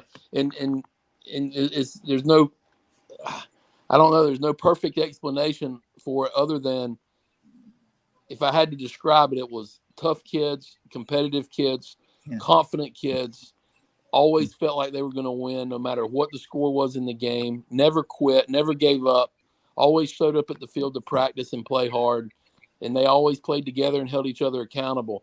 Now, all those things I just said, the characteristics of great teams, you can't always duplicate that, and so you have to give credit to the players and to the kids. Sure. And we were awfully lucky to coach some really cool kids at that moment in time. It's true. Well, Coach, good luck this week. We'll let you go so you get yourself ready. And you've played Delaware Wednesday at 12 noon. So good luck with that game. And hopefully you keep rolling and win a title at the CAA and go to the NCAA tournament. You might face South Carolina. That would be hilarious. We have great kids here, and it's a great spot, great city, maybe the number one city in the world. And we're going to try to do something special here. If it doesn't get done this year, it's coming soon. And I appreciate you guys having me on. And make sure you keep following the Cougars, and hopefully we'll do something cool. All right. Sure. Well, good luck. Thank you, guys. All right. See you. Yes, sir. All right. That's Coach Holbrook from Charleston baseball. He used to be the College of Charleston. Now just Charleston baseball. They're doing some great things down there, Matt, because the basketball team basically turned that city around because they were they brought some some energy to that city, because I guess Charleston's one of the cities. Well, they did, and when Chris, I mean, I was at the CAA media tournament. Yeah, well, I was down in DC there every single day for the basketball, and let me tell you, those Charleston fans, they travel, and they travel with their team, and they are electric. I mean, they are really. I mean, they travel with their team, just like you would see for a big name university, for like a football school like Ohio State, Notre Dame, Michigan. Okay, I mean, they travel and they really stuck by their teammates and everything, and the fans were just amazing. I mean, I gotta say, the Charleston fans were absolutely amazing. They traveled and everything. And just like what I was saying a few minutes ago, when Coach was having technical issues, is that it's just like there's only one champion in each sport, you know. So and when the thing is that all of us, you can't have multiple champions. That's impossible. Okay. So, but the thing is that well, I'm just hoping that the champions are able to really be in the moment, be able to appreciate the moment, and be able to look back and say, you know what, that is one massive accomplishment that my team did, or like if it's a sport like golf, I mean that the player did themselves, or like tennis. Again, it's a single sport and everything, a solo sport, solo player. But I mean, it's just amazing because it takes a lot of grit. It takes a lot of talent. It takes a lot of, perseverance. You got to overcome those obstacles. And that's not easy to do all that. And you got negativity surrounding you, maybe listen to media and everything. And for these players, teams, and for the solo players and stuff, for like golf and tennis and bowling and of course other sports as well, it's just amazing. So again, I mean, congrats to those champions. I mean, they deserve it. They earn it. But having that grit and just each and every day grinding it out is absolutely amazing. So I'm just hoping in the long run that they just really are in the moment. They appreciate the moment, and they're able to look back and say, hey, you know what? This is one heck of an accomplishment. And wow, look what we did, because it is surely not easy. Exactly. Well, we're going to switch gears a little bit to the draft league, Matt. You know, these kids who are playing college baseball right now might be in the draft league, and this is the team up in Williamsport, Pennsylvania, where they played the Little League World Series, and plus they got the Major League Baseball Little League Challenge this year. I think this year's Nationals Phils playing each other. Yes. It's going to be really interesting up there in the Williamsport. So, Adam, introduce this next guy. I sure will, Chris. Our next guest is a former pitcher in the major leagues. From 2007 to 2011, he was a pitcher in the Great White North with the Toronto Blue Jays, and he had a really great record there. And now he is the manager of the Williamsport Crosscutters of the MLB Draft League. So joining us to talk about the MLB Draft League is former Toronto Blue Jays pitcher Jesse Litsch. So Jesse, thanks so much for joining us. And what was it like to play at the Sky Dome for the Blue Jays?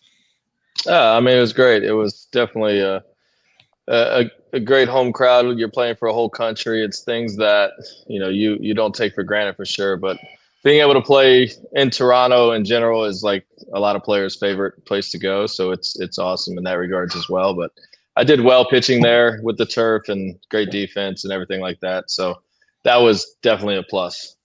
And talk to us about what it was like to be in the American League East. I mean, you had the Yankees, you had the Red Sox, the Orioles, the Rays. So what was it like to go up against the opposition of the American League East at the time? Yeah, I mean, it was definitely some stout lineups from 07 to 11. It was anywhere from Jeter to Poppy to the Rays 08 team was crazy. Baltimore's always solid. It's just that Yankees and Red Sox lineup, obviously huge big names, but the Rays were a scrappy team. The Orioles were good at the time. They had some big hitters, and it was a lot of fun. It was just going out there and doing my job and trying to do the best I can. Yeah, I'm back here. I was looking at your bio. This year we had the World Baseball Classic. You played for the Philippines back in 2016. What was it like playing in this World Baseball Classic? Because people, it's like I truly think they should do this in the end of the year because you get a lot of people get hurt. We saw that with Diaz going down for Puerto Rico, and Freeman is still, I think he's coming back with the Dodgers a little bit here and there. But what's your take on the World Baseball Classic now when you were there playing in 2016? I actually coached. I was coaching in the Philippines. I was a pitching coach there. I mean, honestly, I think it's definitely something that a lot of players look up for. I mean, represent your own home country is something that I've always liked. Playing for Team USA is always something I wanted to do, or whatever it may be. So, the timing of it being in March obviously is tough because guys are changing their workouts, changing everything to get ready sooner than what they would come April 1st, whatever it may be. But when it comes to, I think for baseball, I think it's good. I think it's something that is going to keep growing. I know a lot of players loved it. Obviously there's some injuries, but that could have happened anywhere. You hate to see it in a celebration with Diaz, but it's one of those things that it sucks, but it happens. It's part of it. I mean, there's been so many injuries this year, period, just in general. So it's like it doesn't matter if it was a World Baseball Classic or MLB, like minor leagues, whatever it is. It's just stuff that happens. Hey, congratulations on making it to the championship series with you guys last year. Your second year up there in Williamsport. So what is it like playing in a Little League type town? Because I know my buddy Matt and I drove past the Little League facility on the way back from Syracuse. I'm like, is that it? It's like, wow, that's pretty nice looking. Jeez, I like that hill. But it was like during the summer and the spring, up there in Williamsport, because people don't realize that's where baseball is still rolling because you have a nice ballpark, and plus they play that Major League Baseball thing and before the World Series. Yeah, I mean our field is pristine. It's definitely in the league. It's probably the best playing surface. Actually, it is. I'll say it is the best playing surface. The guys there do a great job. The groundskeepers, Cam's great over there. They keep it where it needs to be. It's a big league playing surface year round. I mean, that's except for when it's snowing, I guess, but we don't have to deal with that in Florida. But they do a great job. When the Little League comes in, I mean, for the one game, they bring in all kinds of things. They build jumbotrons, they bring in lights, they build batting cages, locker rooms. It's a pretty cool event, and obviously for the kids, it's an amazing experience. And the guys that are playing, they go out there and slide down the hill. Like I would have been the first one to do that. Like that's just who I am, big kid. And, yeah, I mean, I did it this year. I can't say that I didn't. I was over there, and we got one day off, and I had to do it. I mean, it rained the day before too, so I got a little bit muddy, but it was definitely worth it. Something that you see as a kid growing up, and you're just like, oh, okay, that looks like fun. Let's do it. Well, Jess, I was watching Adley Rutschman going down the hill, and I'm thinking, oh god, you're the Orioles' #1 draft pick. Please don't hurt yourself. Please yeah, because you're like the face of the new franchise of the Orioles, and if you get hurt, oh my god, that's like I can see it now in the Sun paper here going.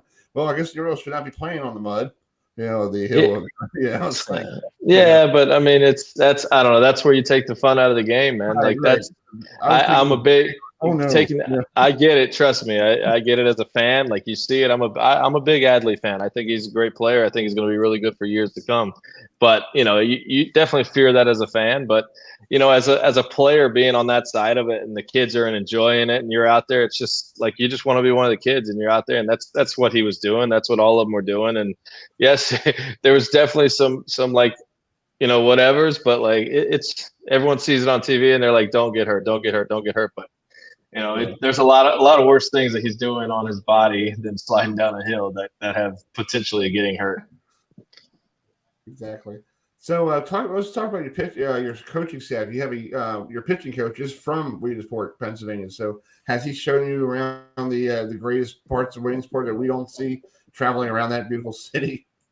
Honestly, he lives down in Clearwater now in Florida. So he was coaching Dunedin High School just recently. They just made it almost to the state tournament And they have a couple of really good pitchers on the team. But he's from there. He went to Williamsport High School. I guess he was a bullpen catcher way back when for the Crosscutters. So honestly, it's a really cool experience for him. He was actually recommended by Jose Bautista, so that was huge on his behalf as well. So that's a big vouch, and I'm pretty good friends with Jose, and he vouched for him, so it was an easy decision for me.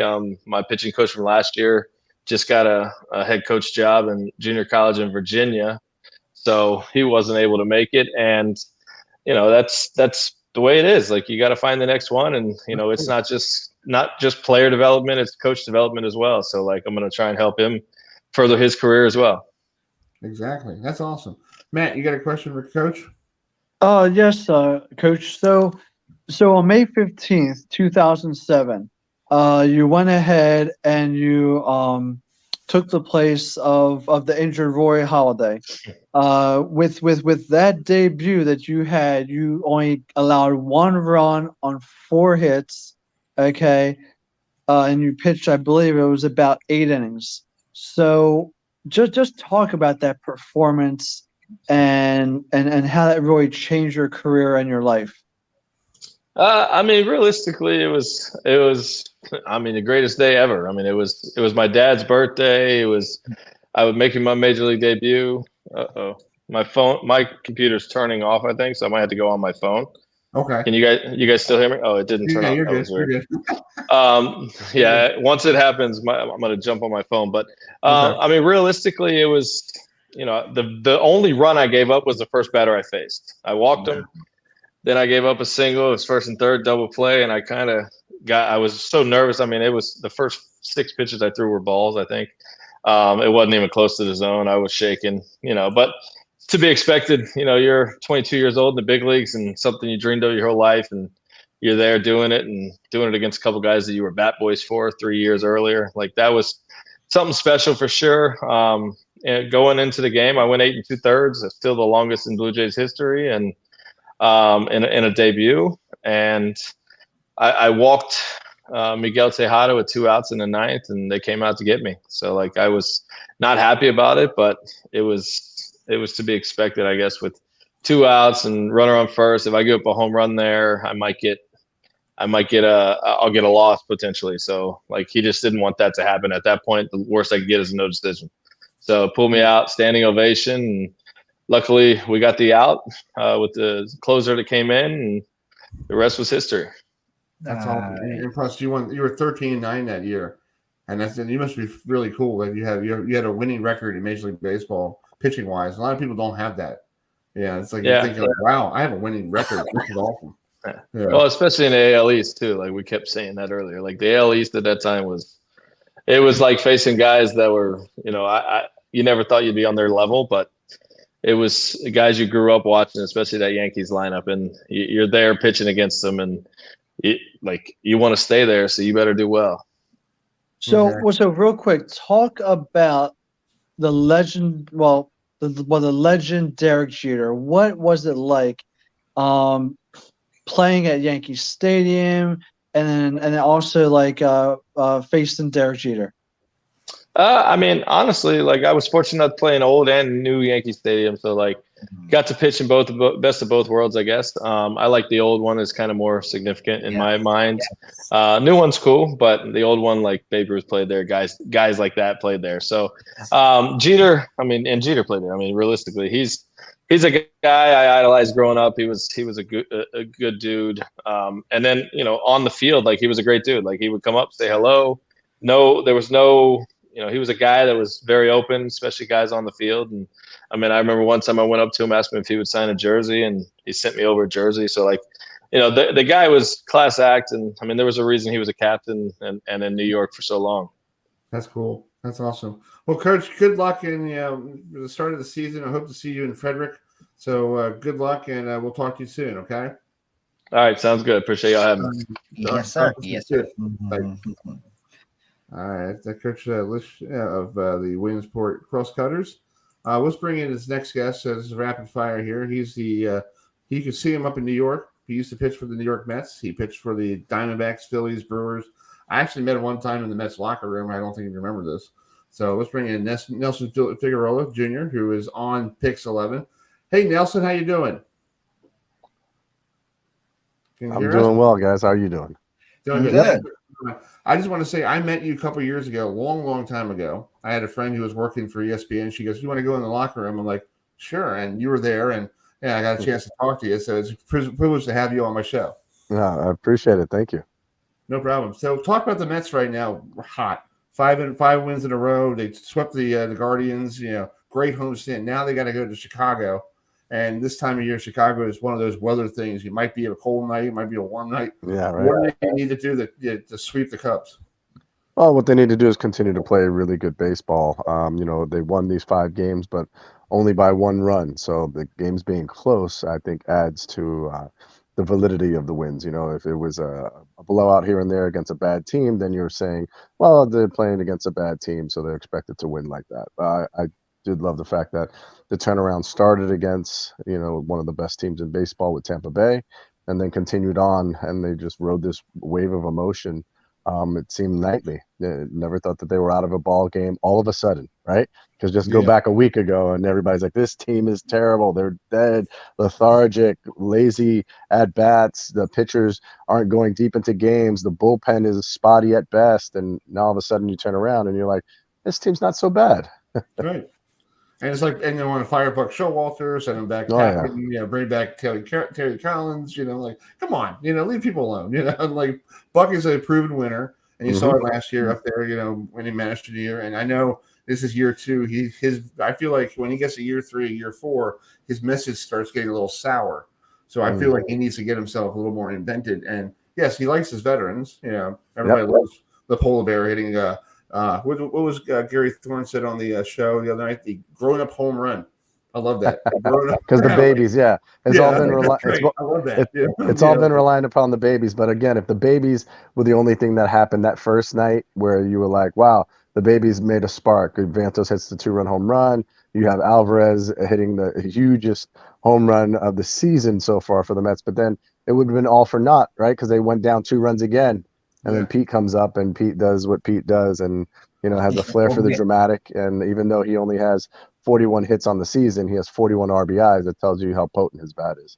Yeah, Nelson. I was I was watching it online. I'm like, oh wait a minute, we're down 5-2, and I'm like, okay, the game's over. And I'm looking on Twitter, going, it says still alive. I'm like, yeah, what the heck is going on here? So I went on the Twitter site. I'm like, that was awesome. I think it's been a lot of fun to watch. It's been a lot of fun to kind of try and, one of the things about being an analyst now is like I have to look inside of just the box score. You can't just look at the box score and realize what happens in the game. I love the fact that, you get the Twitter, you get all the social media, you get all the different clips and everything like that, but it's still not the same as if you watch every pitch of the game. Gary Cohen and Keith Hernandez and Ron Darling, they're the best in baseball. They're so informational. They're so they don't miss a thing, good, bad, indifferent. That's one of the things I loved about working at SNY was that they didn't candy coat it. They didn't, if Gary doesn't like something, Gary says it. Keith is the same way. And I think that's what fans appreciate more than anything. When I was doing the pre and post game show, it was the same thing for us. It was, if you can back it up and it's not an attack on someone, feel free to say it. And we never held our punches. Through good, bad, I think that's one of the things that you have to do. It's New York, and the New York media, New York market, the fans, they're not going to sit back and go, yeah, okay, that makes sense. So when those guys like Buck and Verlander and Scherzer are telling you, hey, it'll be okay.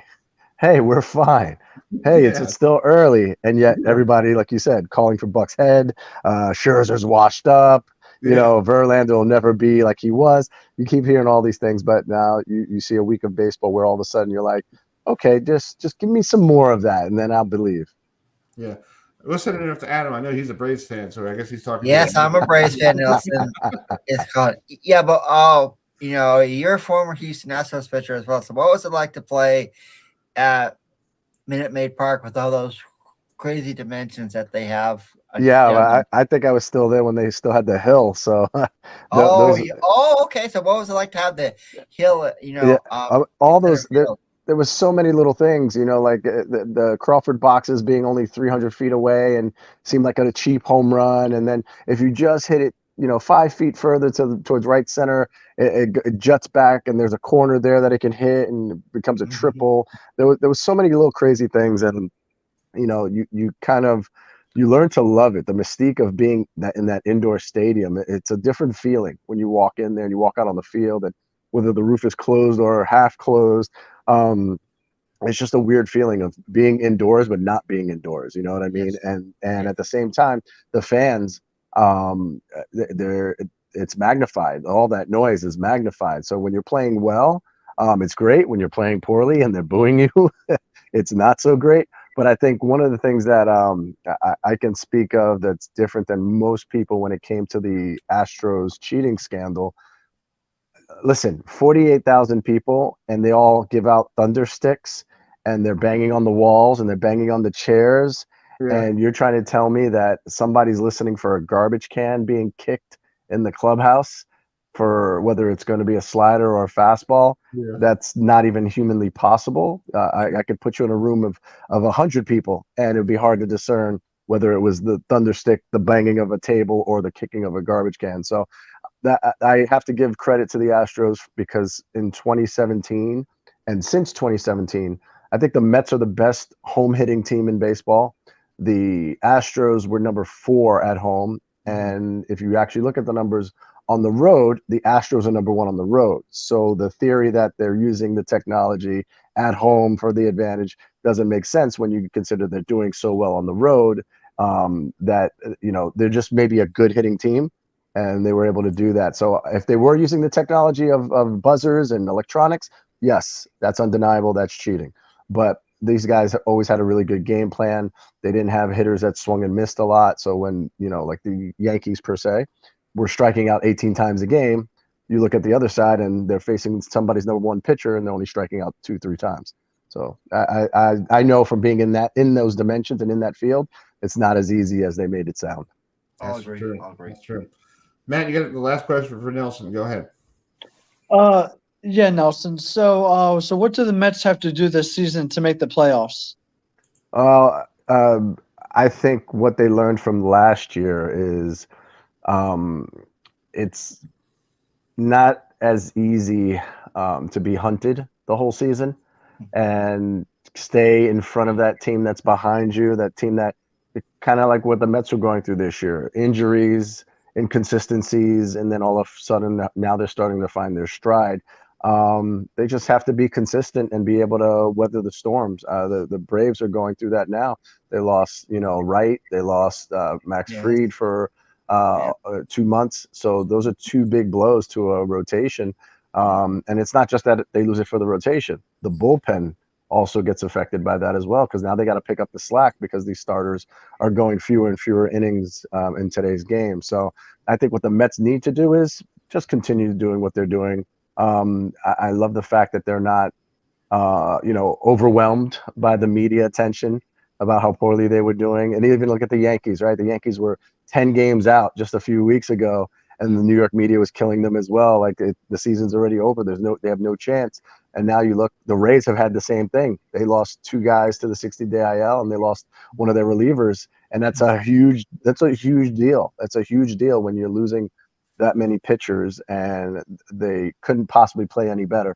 They were winning 8 out of every 10 games. And so now they come back to earth a little bit. The Yankees are in a nice little streak as well, winning 5 games in a row. New York is kind of back on the map of that playoff trajectory. So I think as long as they stay in that race and they, make the most of August, September scheduling, they're going to be right there. And you don't have to win the division to be able to win the World Series. I mean, look at the Phillies last year. They were able to go all the way to the World Series, and they were kind of counted out. Trust me. We know how I know how it felt. Trust me. It wasn't easy after but that was great, right? Because the Braves learning. Yeah. It wasn't easy, but it's caught in the NL East. And as you know, you have to go through the ATL to win the NL East. So absolutely, you're right. Well, so speaking about World Series and everything, what did you think of the Subway Series with the Mets versus the Yankees? I mean, especially around that time, it was as a player and also as a fan, you knew how huge that was for baseball, to get that marquee of a matchup.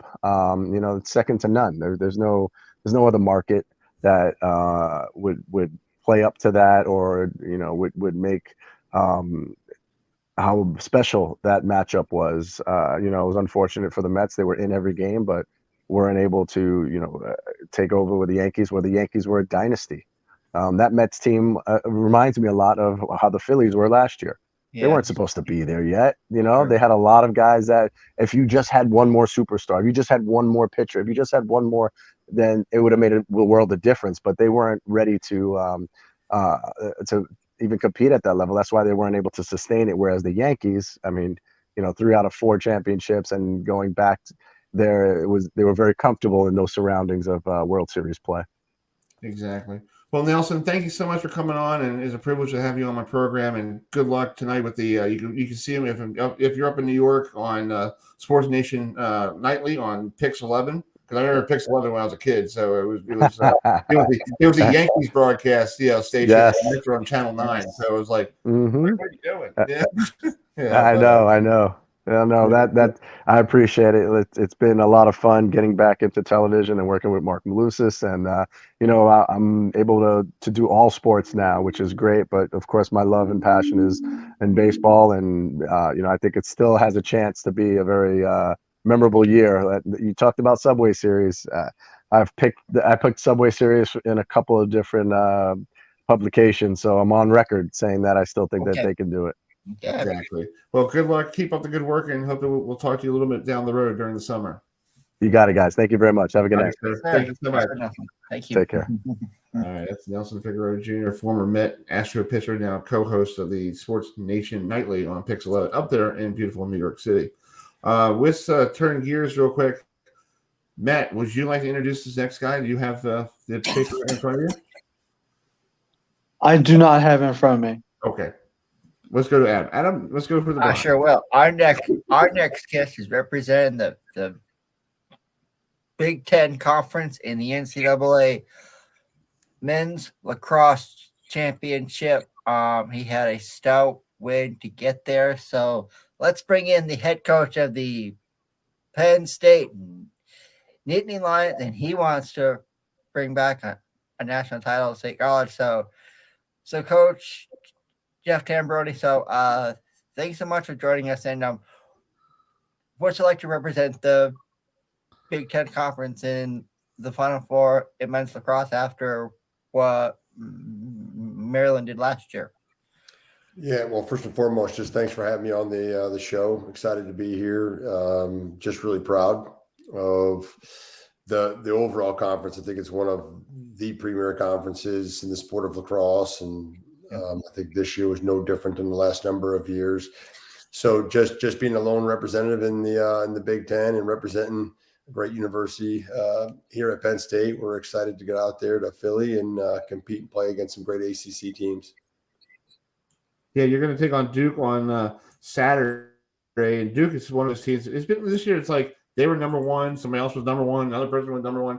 You didn't really have a true number one. I think Virginia was there for a couple of weeks, and then they fell down. It's just great that lacrosse is so balanced this year. The ACC has been terrific all season. Between Notre Dame, Duke, and Virginia, they've really shared that top spot, and then the Big Ten right underneath it with Penn State, Johns Hopkins, and Maryland, 4, 5, and 6. So, they've done a great job. They've kind of beaten each other up a lot throughout the course of the year, but they've played really well against other Big Ten teams, other ACC or other ACC teams and Ivy League teams, and they withstood the test of time throughout the course of a really tough season, each and every one of those 3 teams. But we're excited to be there, and we understand there's a monumental task out in front of us, but at the same time, our guys are pretty excited and preparing hard and confident going into it, and also just excited to be going against the number one seed in the Duke Blue Devils, and they have been really good for an awful long time, and they're playing great lacrosse right now. So hopefully it'll be an exciting matchup. So, Coach, what's it like being in the school that's going to Philadelphia, representing the whole Commonwealth of Philadelphia, of Pennsylvania? You basically have the whole eyes on you in Philadelphia, and you're like, oh boy, I got to be, you can't even go to get a nice cheesesteak. It's like, oh Lord, like wow. We'll definitely go out and get ourselves a nice cheesesteak. That'll be for sure. That's definitely on the itinerary already. But we went there in 2019. We're fortunate enough to go into the Final Four when it was in Philly the last time, and it happened to be a Penn State team going on there, and it was just terrific. Penn State fans just travel so well, and they support their sports and athletics teams with extreme passion. So they were out in force. Last week we were down at Navy Marine Corps Stadium. We played Army down there, and there was 13 or 14,000 people out. Many of whom were Penn Staters, and we assume that there's going to be a ton of Penn State fans out and about in the city of Philadelphia, and we could not be any more excited or proud to be representing Penn State, at Lincoln Financial Field this coming weekend. That's true. Adam, you had a question, right? Yeah, I do, and I'll be off from work on Monday, so hopefully I can see you guys play a national championship. But what's it like this this new television contract for the Big Ten starts in July, and you guys aren't going to have any more games on ESPN for a while. So talk to us about what's like you like to have lacrosse games on NBC and Peacock and maybe CBS come next spring.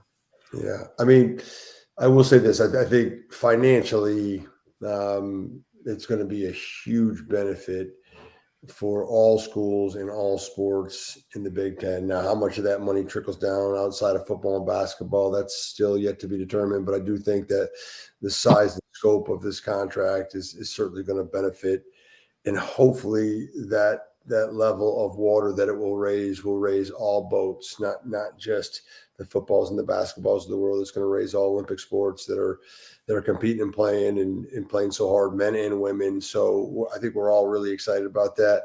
The downside is, we have had the opportunity to play on, ESPN, ESPNU, ESPN2, and it'll be no different this weekend. And, you want to be on TV as much as possible. That exposure brings your brand, more of a nationwide brand across the Midwest and out to the West. And that's something that the sport of lacrosse has just not had, certainly not at this level.